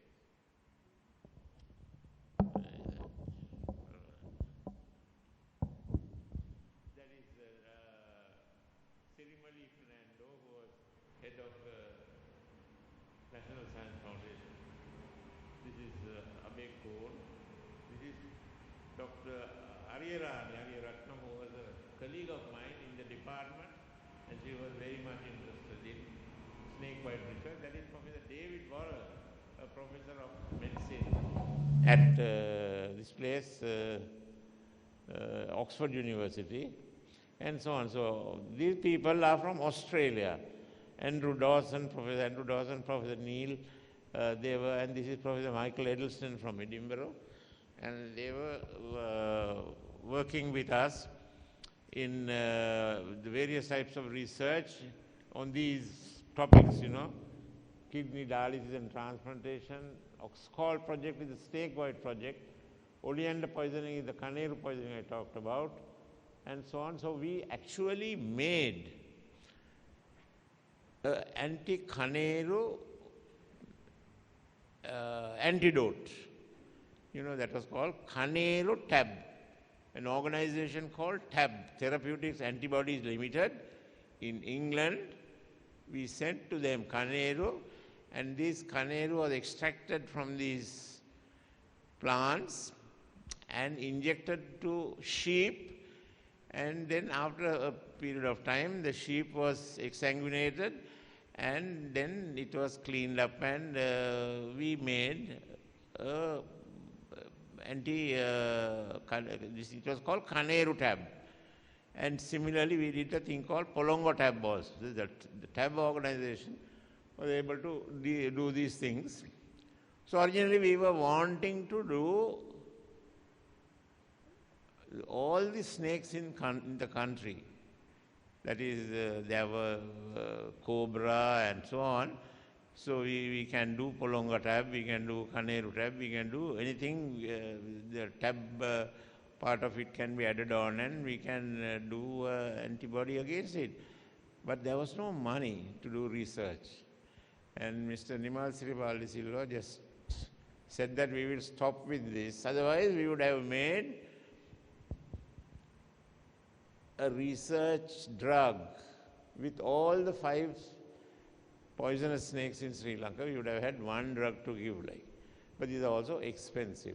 Now from India we can get the Hafkeen antivenom for about $8 or something, but this is about $30. So it's much more expensive to do it on sheep in England compared to trying to do it on some horses in India. Next.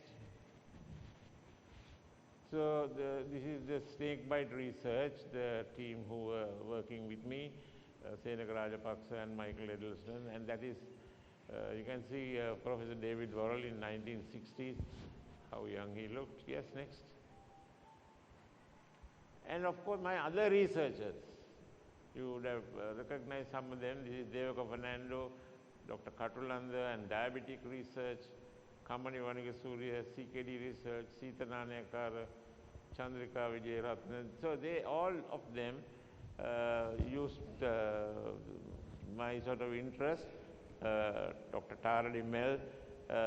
We were all having a group, research group, and I promoted all these young people to do research, and I'm very happy that people like Saroj Jayasinghe, they ended up as professors actually, and heads of departments, and even Mandika Vijayaratne became a top transplant surgeon. Next. So actually there was this scientometric study out of the 30 best scientists in this country, and you can see I am right on top with the numbers based on that. Yes, next. So this is the literature repository. I told that I got my daughter and her friend, and we did this book, chronic kidney disease of unknown origin, almost 20 years. Right, next. Then of course I got the research award, and that is president. Next. Then of course I was involved in journal editing and book authorships. So Ceylon College of Physicians Journal, 13 years consecutively I was a editor. Bangladesh Renal Journal, Ceylon Journal of Medical Sciences, SIUT Journal, and so on. There are so many journals.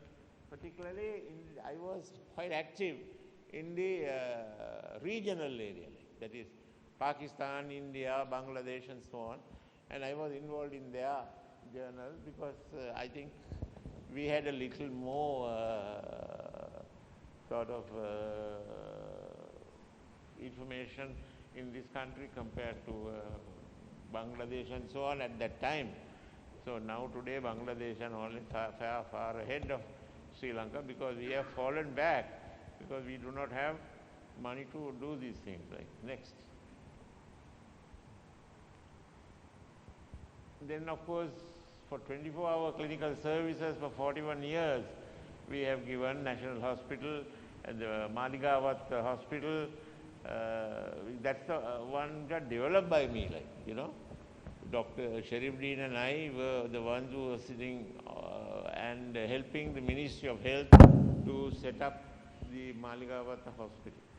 Then Dr. Sharif Dean, he retired and it fell on me and I had to wait till finally we got that, and then of course the GMOA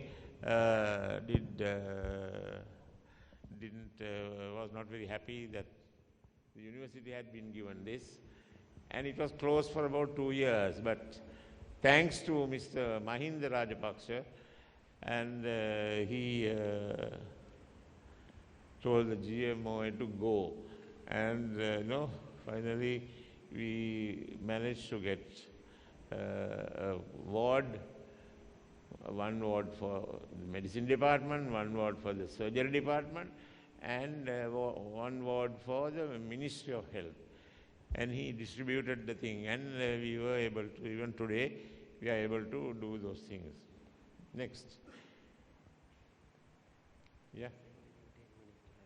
Right. Then of course, I was given a title of honor, the Vidya Jyoti, in 1993. This was by President Premadasa, but before he could give the award, he died. And then I actually got the award from DB Vidyatunga. Next.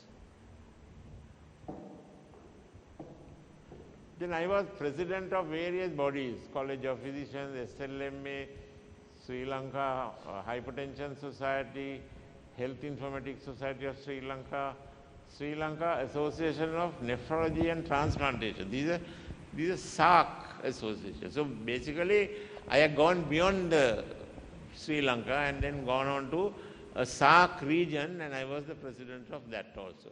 So you can see that you can keep on working, and you must keep on doing things, not only in teaching, research, and now we are getting into administration and getting into work within that community, like the community of nephrologists, the community of researchers, and the community of toxicologists, and so on.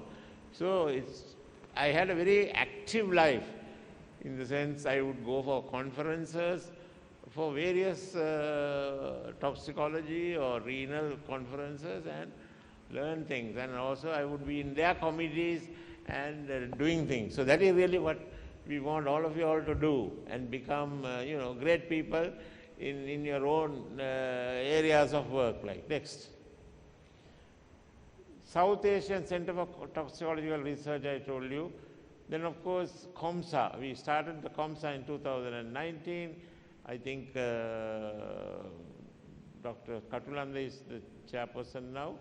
Sri Lanka Hypertension Society, the founder patron of Association. Endocrine Association also, I was a founder member of Samasta Lanka Kidney Patient Association. That is to help the patients.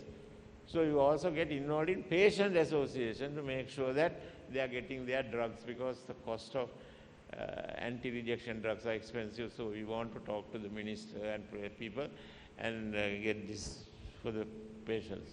So you can see that I have been helping all these people. Next. Yeah, and also the next thing is that not only can you keep doing work, but also get a group of people in the same line of work together. And we have produced this thing called the Sri Lanka Association of Nephrologists and Transplantation. And later on, now we have a transplant society, Sri Lanka Society of Nephrology, from 2014 onwards. And we are getting together and doing various things. In fact, now the Ministry of Health doesn't appoint anybody without consulting us. And when we are short of drugs, we tell them, and they get down the drugs for the patients and so on. Next. What is this? Then, of course, there is a named oration. There are a few names running about. I think not this. There is another auditorium in the Clinmark building called Vidyayoti Rizvi Sharif Auditorium. We also have an oration in the slant or SLSON, and various people have come and given various talks from USA and India and so on. Next. Then we also have this Sri Lanka Kidney Patients Association. That is what I told you, that this is Mr. Karuja Surya, and we get involved. We involve the politicians, because we need to involve them if you want to get something done out of the government. Yes, next. Then other national contributions, the National Education Commission also I was involved, and in thinking about children's O-level, A-level, the type of subjects they have to do and so on. And Presidential Task Force, then Sri Lanka Medical Council, and in Intel, I was involved in some aspects of innovation in Sri Lanka. A-level students, they innovate something, and then these are taken to America for an Intel exhibition. And sometimes Sri Lankan students have won certain awards. There is one particular award where one Sri Lankan student from Ananda College had some celestial body named after him, because he produced something very interesting in that study which he did. Yes, next. Next. Yeah, innovation and creativity, I told you that. Yes, next. Is there one more? Omar? Yeah, so those are local nephrologists. Next. We started a registration, that means a registry with local nephrologists, and that was pictures with that. Yes, next. Entrepreneurial skills. We started a renal focused specialty hospital in the private sector, and CAPD was again started in the both government and private sector. Next. So 140 presentations, landmark conferences locally and internationally, various communications and presentations. Yes, next. Then of course I was also an examiner. So many areas, you see, University of Colombo, Peradeniya, Caledonia and all that, plus Malaysia, Karachi, Nigeria and so on. Then of course I started the PACES exam for Sri Lanka. At the start, the MRCP exam was held only in England, and later on, when Dr. Vijayarama brought it to Sri Lanka. And then after a few years, when Professor Rajasuriya was DHS, he stopped the MRCP coming to Sri Lanka. And then for a long time there was no MRCP. So I restarted the MRCP, and now we have now the MRCP exam, the PACES exam, part 1, part 2, and part 3 exam held in our hospital in the Clinmark buildings, like, you know. Next. Then of course I was involved in curriculum reform. In 1996, 95-96, we completely changed the curriculum of our medical school into a beautiful new curriculum, and I was involved in that. I was the chairman of the cardiovascular module committee, I was the chairman of the electives committee, and so on. Yeah, if you ask Professor Sarojya Singh, he will tell you what role we played at that time. And I was also involved in other university projects like the ERC project, the curriculum development and evaluation. I was the chairman of that, and I was acting dean at various points. Next. So I told you about the MRCP in Sri Lanka, yes. And later on, we also started MRCP in India, and I was an examiner even in India, like, you know, this is the Indian group. I was also part of the group there. This next. So therefore, I was a popular medical teacher and contributed to medical education in various types of things, undergraduate education, curriculum revision, I told you, small group teaching, fixed learning modules and so on, different aspects of learning, teaching. This is Sarojan, both Lalita Mendes, they all involved in medical education at that time together. Next. Then I was invited to Fiji for about 6 weeks. I was a visiting professor, and that was again another student of ours, like one of you all, who told Fiji. He went to Fiji for some other reason of public health, and then he asked those people that there is a professor who would like to come and work here, and I was given a chance to come to Fiji, and they paid me, and I was there for 6 weeks, and it was a fantastic little break for me. I went with my wife and daughter, and we had a good time in Fiji. Yeah, next. These are all various things. So these are my present students. These are Kotalawala Defense students whom I am teaching now. So they are just like you now. Still I carry on the work in Kotalawala Defense. Next. I also got various awards, trying to do various things.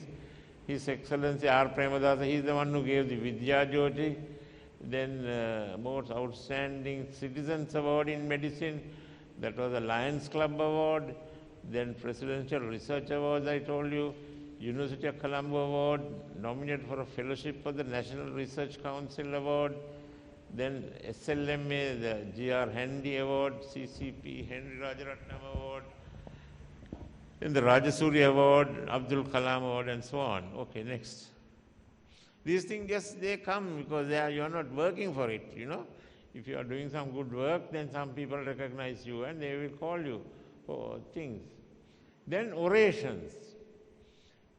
Prestigious SLMA oration in 1999 I did, and there was a AMA Aziz oration in the Muslim community, then A.C. Koch oration in the Physiological Society of Sri Lanka, the Pasupati oration in the University of Jaffna, Stanley Vijayawardhan oration, IMBB, the Ramachandran oration, and so on. Then the Rajasuri oration, from misery to excellence in CCP, and Vijayarama endowment lectures. These are some of the big lectures, named lectures, which I have given. Like today, I will add on the foundation lecture in my next slide. Next. Then, of course, I have myself contributed to some gold medals, like the best student at the PGIM for each year, the KDU final MBBS exam, bioinformatics at the IBVM. So I'm giving awards for these under my name. Yes, next. So infrastructure development is just building activity. Like I have built the kidney transplant room in Ward 41, the teaching room in Ward 41, the Rajagiriya Medical Faculty new canteen project, snakebite herpetarium I told you we did in medical school, Postgraduate Institute of Medicine new development project. If you go to the PGIM, you find a new area and that is done by my work. Yes, next. National Institute of Nephrology, Dialysis and Transplantation in Maligawata. And then I did an extension project for the SLMA, Clinmark building, which you see, a beautiful building in the middle of General Hospital near Ward 50. Advising to build and equipping a new university hospital at Kotalavara Defence University, and also even in the Polonnaruwa kidney unit, I have been involved in helping them to do things. Yes, next. So these are some of the pictures. This is the Maligawata building, this is our Clinmark building, and so on. And this is the first clinic done in the Maligawata area. And here I've been involved. This is the Clinmark building, auditorium. Yes, next. So then I was PGIM director, and this is the PGIM 5-year report. Yes, this is the PGIM old building. Yes, next. And I was the chairman of the Board of Study in Medicine. Next. Next. Then I was involved in renal medicine. You know, we were running for this is a donor, looking for donors actually. Heart walk, diabetic walk, and so on. Next. Community work, you know. I was involved in Muslim community work also. This is in Mecca. You can recognize that building. And, you know, I was involved there and going and helping people who went to Mecca. And I was also with them, working with them. Yes, next. Then, of course, doing Sajan Nalla Thambi and collecting funds for kidney research, like, you know. And also doing some work during that Chettikulam time, you know, we were involved in some work in Chettikulam also. I was SLMA president at that time. Next. Then community work with school children. Yes, next. Interaction with heads of states and ministers. You know, I was involved in various projects, so you naturally get involved with these guys. Yes, next. Clinical medicine, University of Colombo. These are my colleagues. This is the medicine department. Yes, next. Then we started grand rounds in the General Hospital. That is something which I have learned when I was in the United States. Grand rounds was a big thing. Every month, one day is set aside, and everybody in the hospital comes for that grand round. And I started a grand round. Now we are about the 60th or 70th grand round in General Hospital, Colombo. Yes, next. These are educational reforms I was involved in. Next. Then SLMC work also. Dr. Harendra Silva is here. He will know that I was involved in all these activities in India, Saudi Arabia, Georgia, Bangladesh, and so on. And even in Saitam. I was one of the people who went and inspected Saitam and said it was no good at that time.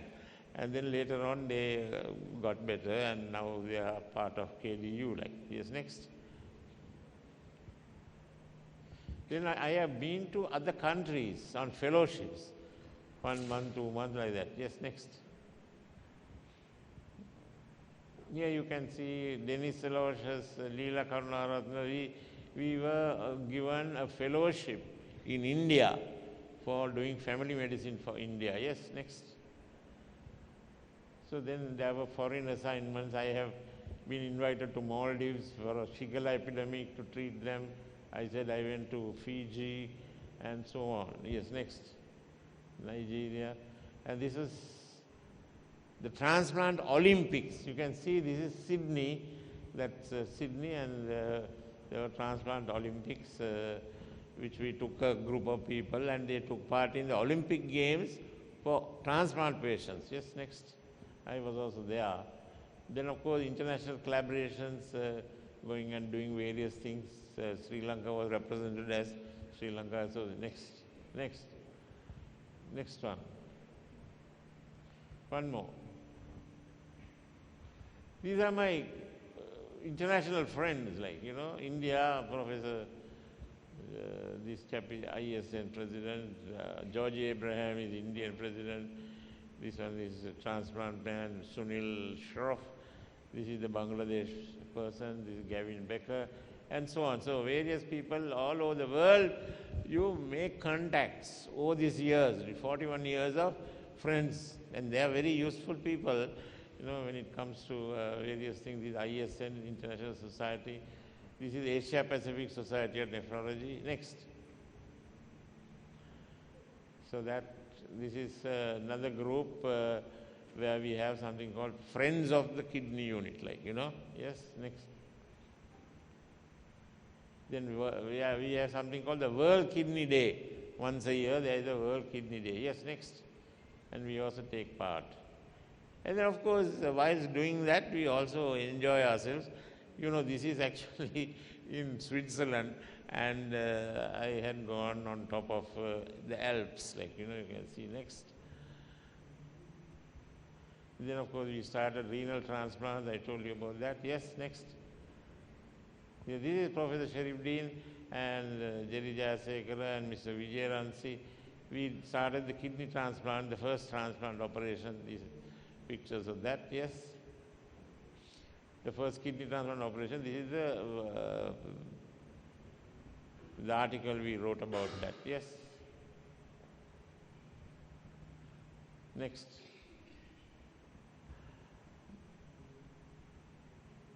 Yeah, anyway, these are all things about that. Next. Then, of course, I have not been silent on the private side also. You see, I set up a hospital called the Western Hospital, like this place. And these people come and operate there, and the transplant operations are done by Dr. Pielisi, Ubesiri, and Dr. Madhushankar, I think. Yeah. Next. Then 30 years of work has been done in the Western Hospital also. And we also had a 30-year thing where we had Ravi Karunanayake, the president at that time. After 30 years, we had a little ceremony. Yes, next.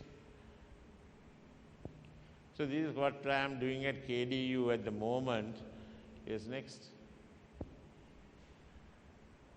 So this is my department. He is my boss now, Namal Vijay Singh. And we had been having fun also, and at the same time, a lot of good work at KDU, yes? And I told you that Mayo Clinic, we had a good conference there. Yes, next.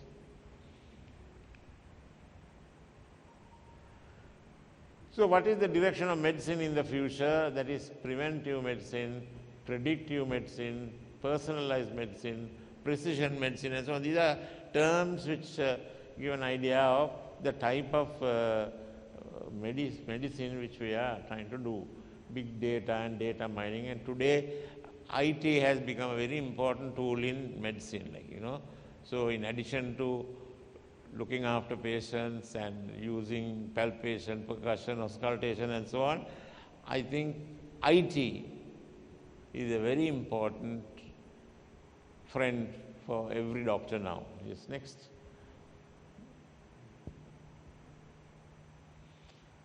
Yeah, okay, I've already said most of this. Next. Next. So these are the attributes for all good doctors. Everything which I have listed, which I thought about in most of my slides, I have gone into something or the other, right, in order to improve efficiency or generosity or philosophy. You know, you have to be generous with your time, you have to be generous with everything for doing something good to patient care. Right, next. What do young doctors need to remember? Working with colleagues, you can see how many colleagues I am, not only local colleagues, regional colleagues, international colleagues, and give and take is important. Don't criticize other colleagues, you know, try and get the best out of them. Avoid striking as much as possible. Think of yourself as part of a global entity, and doctor-patient relationship is continued to be pivotal. Yes, next. Also, of course, you take part in a little bit of sports also, else you are doing that. Here you can see we are playing some cricket. In Fiji we were doing some boat riding and so on. Yes, next. I'm also involved in a little bit of animal welfare. I have a small estate and I have all these animals. I look after and, you know, feed them. You can see turkeys and ducks and so on. They are interesting animals. Yes, next. That is my family. Yeah, I have 3 children. 2 of them are doctors. So they are involved a lot in this work. And one son is here.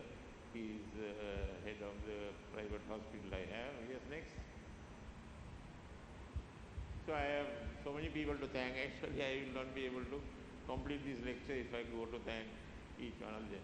So you can see that in my 40 years, I have had so many facets of doing things.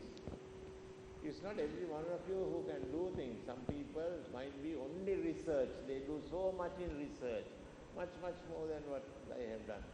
But I have done, at that time, there was very little you can do. When I came back in 1971, we managed to do many things. And what I am trying to show you is that as a single person, I have tried to do many things, which has taken me into various vistas of knowledge as well as experience. So, try and do your best for not only yourself, your family, but for your hospital, for your country, and also beyond the country, you can do so many things. So if you just limit yourself to one little area, then you lose out. But I think I have had a rich life, and I'm very happy, so much so that even when I am sick, Vajra wants me to come and tell my story, you know. So I hope that I have said something which is of some use to the young people in this audience, and even some of the older people. You can see Vajra as a young person.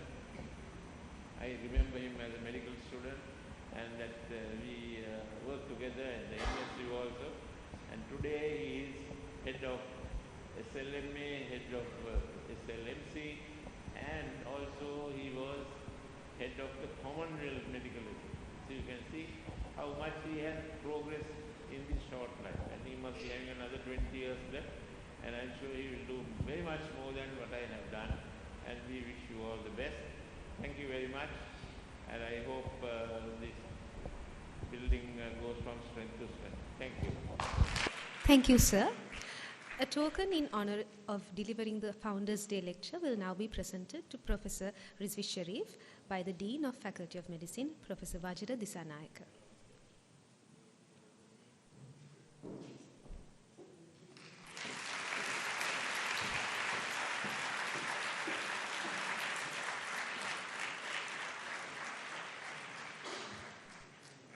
Now, we will come to the session on Teachers' Excellence Awards. I invite Dr. Chathuri Suravira to introduce and explain to us more about the Teach Excellence Awards. Today's guests of honors, Emeritus Professors Professor A.H. Sharif Dean, Professor Rizvi Sharif, Professor Saroj Jayasinghe, Dean of the Faculty, Professor Vajra Disanayaka, all the members of the academic staff and the non-academic staff and the students. The Faculty of Medicine introduced the Teaching Excellence Awards in 2019 under the then Dean, Professor Jennifer Pereira's leadership, supported by the former coordinators of IQAC, Professor Gominda Punnam Peruma and Professor Priyani Amaratunga. Out of the permanent academic staff members of the faculty, the teachers who obtained the top 10 positions as nominated by the students in the respective batches were selected for their contribution in teaching and promoting student learning and student mentoring. This year, the members of the academic staff of the faculty will be awarded for their contribution to teaching and promoting student learning and student mentoring in the bachelor's of 2014 in the clinical sciences stream, 2015 in the applied sciences, behavioral and community streams, and 2019 in the basic sciences stream. The nominations were taken at the end of basic sciences, end of fourth year, and end of final year for excellence in teaching and promoting student learning category, which is the category 1, and excellence in student mentoring, which is the category 2. 62 academics are presented today with Teaching Excellence Awards for the year 2021 and 2022, and there will be 165 awards in total. A special thanks to our Dean, Professor Vajra Disanayaka, Deputy Registrar, Mr. Bandara, Deputy Coordinator, Dr. H.W. Dilanthi, members of the IQAC, Mrs. Erandi Senanayaka from IQAC office, and Dr. Asela Anthony, who coordinated the Teaching Excellence Award on behalf of the IQAC. And now, I call upon Deshamanya Emeritus Professor A.H. Sharif Dean to give away the first batch of awards. And Mr. Bandara will be accompanying him.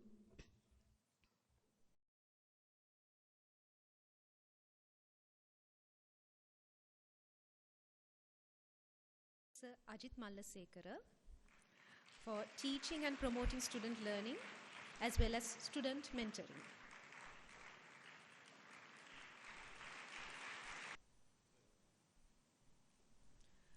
Professor Anuja Bedira for teaching and promoting student learning.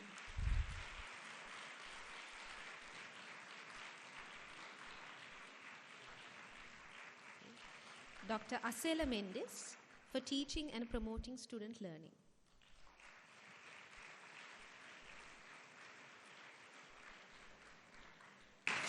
Dr. Ashwini Diabru for teaching and promoting student learning.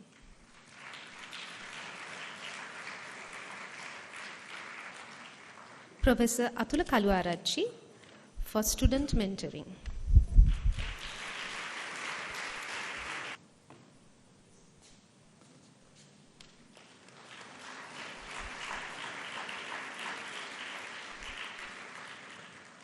Professor Karukshi Aramapula for teaching and student learning and student mentoring.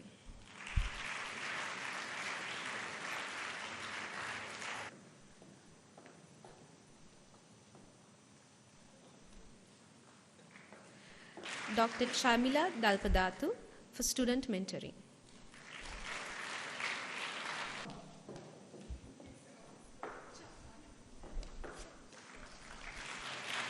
Dr. Chathuri Suravira for teaching and student learning and student mentoring.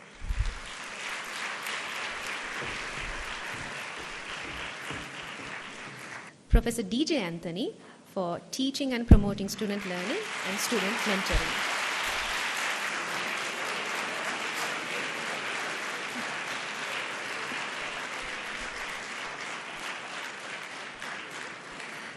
Professor Dilshani Disanayaka for teaching and promoting student learning and student mentoring.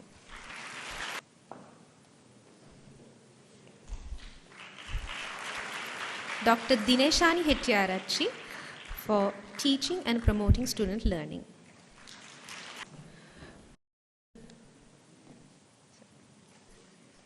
Professor Dinitha Fernando for teaching and promoting student learning as well as student mentoring.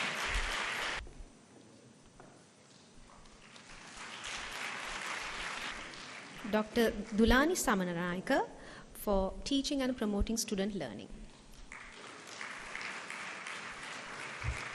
Dr. Dushyanti Jayavardhana for teaching and promoting student learning.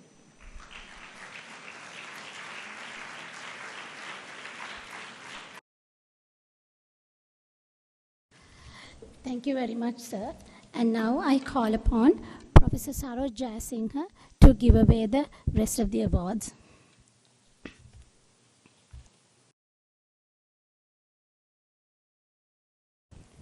Dr. H.W. Dilanthi for teaching. Dr. Hasita Lianarachchi for teaching and promoting student learning. Professor Hemali Gunasekara for promoting teaching and helping with academic and personal issues of individual students.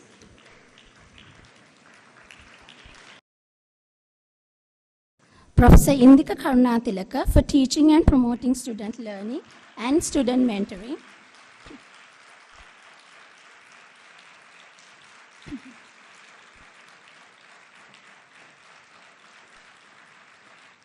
Professor Jean Pereira for student mentoring.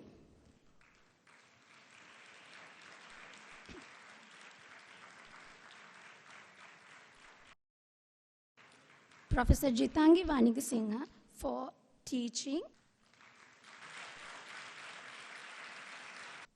Dr. Joel Arudchelvam for teaching.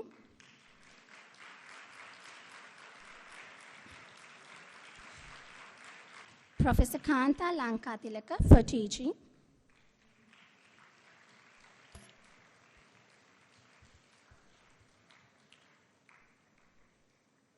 Dr. Lakmali Amarasiri for teaching and student mentoring.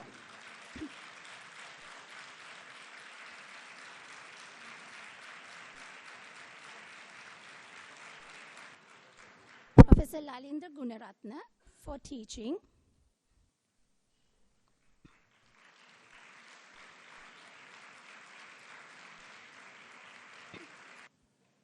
Dr. Madhuri Senanayaka for teaching and student mentoring.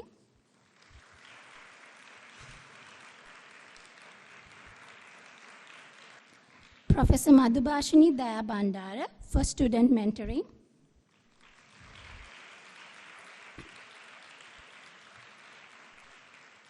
Professor Madhuvanti Disanayaka for teaching and student mentoring.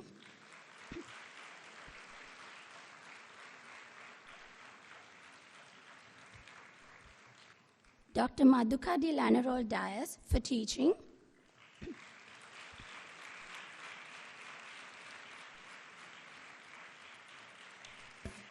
Professor Mangala Gunatilaka for teaching.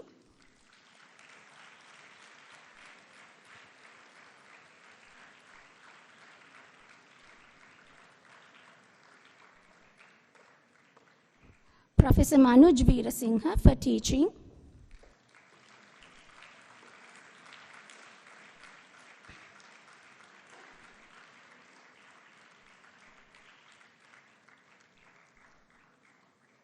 Dr. Nilanka Vikramasinghe for teaching and student mentoring.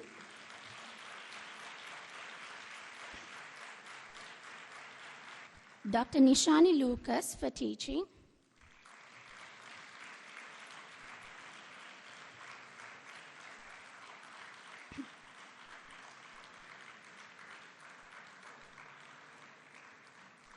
Professor Pianjali De Soisa for teaching and student mentoring.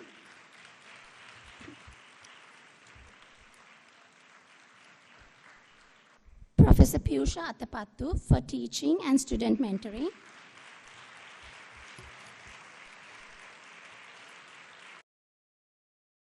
Dr. Prasad Chaturangana for teaching and student mentoring. Dr. Prabodhana Ranavira for teaching.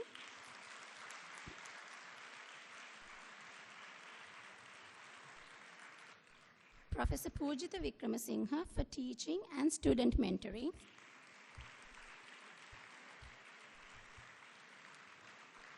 Dr. Ravindra Samaranayaka for teaching and student mentoring.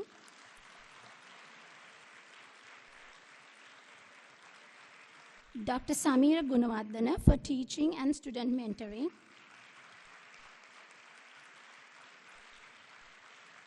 Dr. Santoshi Amarasuriya for teaching.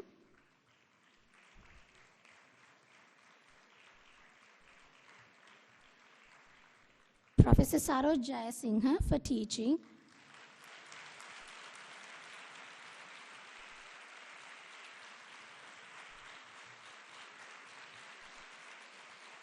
Professor Shalini Sri Ranganathan for teaching and student mentoring.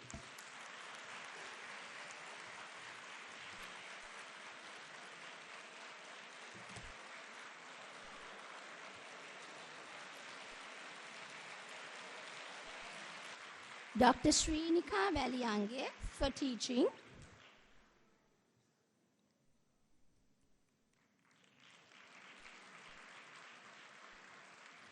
Professor Sudashini Vasalatantri for teaching.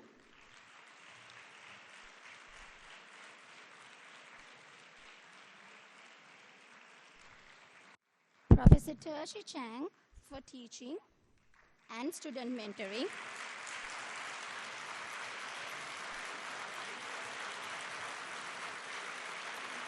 Professor Upul Senarath for teaching.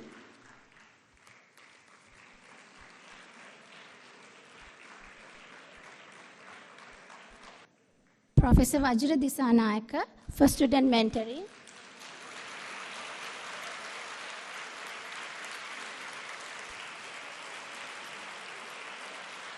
Professor Vasanta Gunatunga for teaching.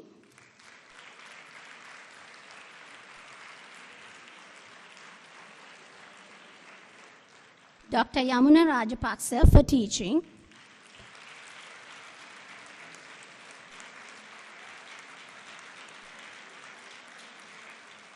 And last of the awards goes to Dr. Yasasvi Valpita for teaching and student mentoring.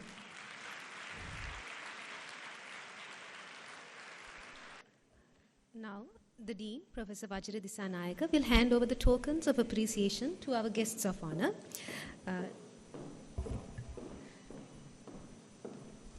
To Professor Harendra De Silva,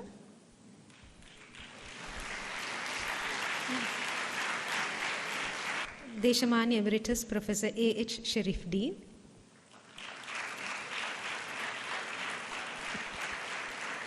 and finally to Emeritus Professor Saroj Jayasinghe.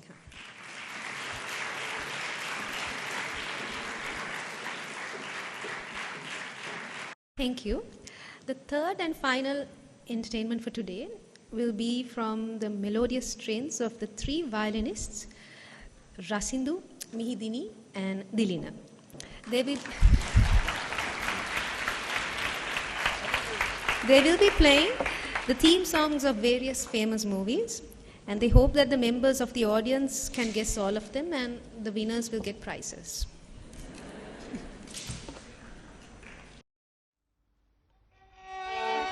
Thank you.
Thank you for gifting us with that beautiful music. To conclude today's event and to give the vote of thanks, I invite Professor Shalini Sriranganathan. Madam, the podium is yours.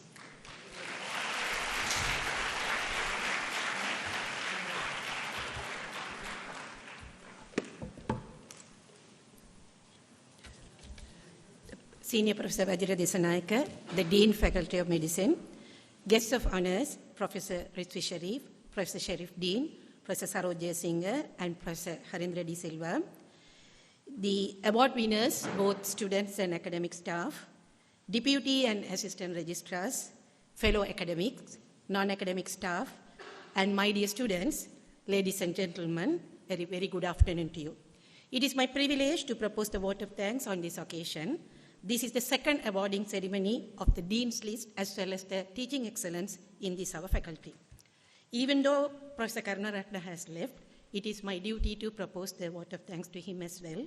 So let me first express my gratitude to Senior Professor Karunaratne for gracing this occasion despite his busy schedule. Your words of wisdom had been very inspiring. Thank you very much, sir. Next, I would like to thank our Dean, Senior Professor Vajra Desanayake, for his motivation and efforts, without which this occasion would not have materialized. Thank you very much, sir. Professor Rizvi Sharif, thank you very much for gracing this occasion, despite your busy schedule as well as your physical fitness. I think your talk would have been very inspiring to most of the young academics as well as the students. It would have built resilience on most of us in adverse situations like this. Thank you very much, sir. Yes, getting the award is a great thing. What makes the awards grand and special today is from whom that we receive the awards. I thank sincerely for the guest of honors for waiting patiently and giving away the awards for the teachers, as well as Professor Vajra Desanayake for giving away the awards for the students. Thank you once again for Professors Sharif Dean, Rizvi Sharif, Professor Saroj Jayasinghe, and Professor Harindra D. Silva. This awarding ceremony would not have been possible without the sincere and dedicated efforts of Mr. Bandara, the Deputy Registrar, Mr. Vajra Hettiarachchi, the Assistant Registrar Exams, and Mrs. Piyumi Halwana, the Assistant Registrars for Academic Affairs, and the Senior Bursar, that is Mrs. Rajabaksa. Thank you for giving your immense support to Dean in organizing this ceremony. As you can see, these awards were made possible by three administrative structures in this faculty. One is the Scholarship and Awards Committee, second is the Examination Unit, and third is the Internal Quality Assurance Cell. Permit me to convey our sincere appreciation to the present and past chairs and members of these three administrative structures. A special thanks to Professor Siva Ganesh for streamlining the Dean's List Award procedure, and Professor Pulani Lanaral for volunteering to lead this year's selection process because of Professor Siva Ganesh was on leave at the time, and for Dr. Subhashini Jayawardena for spearheading the BSc Physiotherapy program. Similarly, I must mention our deep sense of appreciation to Professors Priyani Amaratunga, Professor Gominda Pannaperama, Professor Asela Olupiliyawa, and Dr. Chattri Suravira, former and current chairpersons of the Internal Quality Assurance Cell, and their team for undertaking the difficult task of spearheading the Teaching Excellence Award procedure. Well, an event like this cannot happen overnight. The wheels start rolling weeks ago, but in this instance, it was about 1 week ago where Professor Vajra Desanayake announced that he really wanted to have this ceremony on June 1st. So in spite of that, the non-academic staff and the other staffs of the Dean's Office, the Examining Unit, the Allied Health Department, as well as the Maintenance Unit have contributed immensely to make this award ceremony success. In addition, we have been fortunate enough to be backed by a team of very motivated and dedicated young colleagues. I offer our sincere thanks to Dr. Dakshida Vikramasinghe and his AV unit team, Dr. Roshan Hevapatrana and his IT team, and Dr. Vilanga Vikramasinghe for coordinating this event very successfully. Your contribution had made this event graceful. I also extend my sincere thanks to Mr. Upali, the project manager of Sangan Construction, and his team for the support to host this event in UCFM Tower Auditorium, and this is the major first event in this particular auditorium. I also extend my sincere thanks to all those who are in the audience, the distinguished guests, the staff and students for their significant presence in this ceremony. Your presence and participation make this event a grand success. Finally, I thank all the academic staff members of this faculty and extended faculty whose selfless contribution had always been the pillar for the academic advancement of our students. Thank you very much for those who are not present here as well. Last but not the least, I thank the Student Union, Student Welfare Society, and the students who actually performed the entertainment and kept our time going for the contribution for the success of this event. I conclude my vote of thanks by thanking all of you for being here. I hope to see all of you next year as well. Your efforts made this ceremony a real event. Thank you very much, all of you.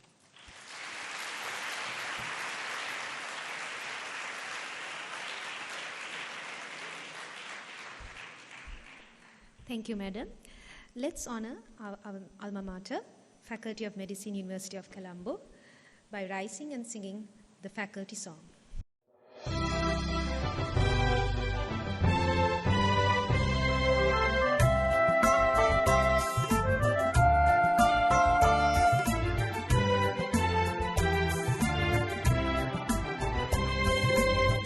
සරසවි හදවත වන් කිතුදුලු තිරසර මවුනප වෙද විදුහල් අල්හල ඉදය කනියවලා මරතුව පීඩතායවලා සැමසුසවී ගැති පුදදී නොව පැරදී රකිමු වැනේ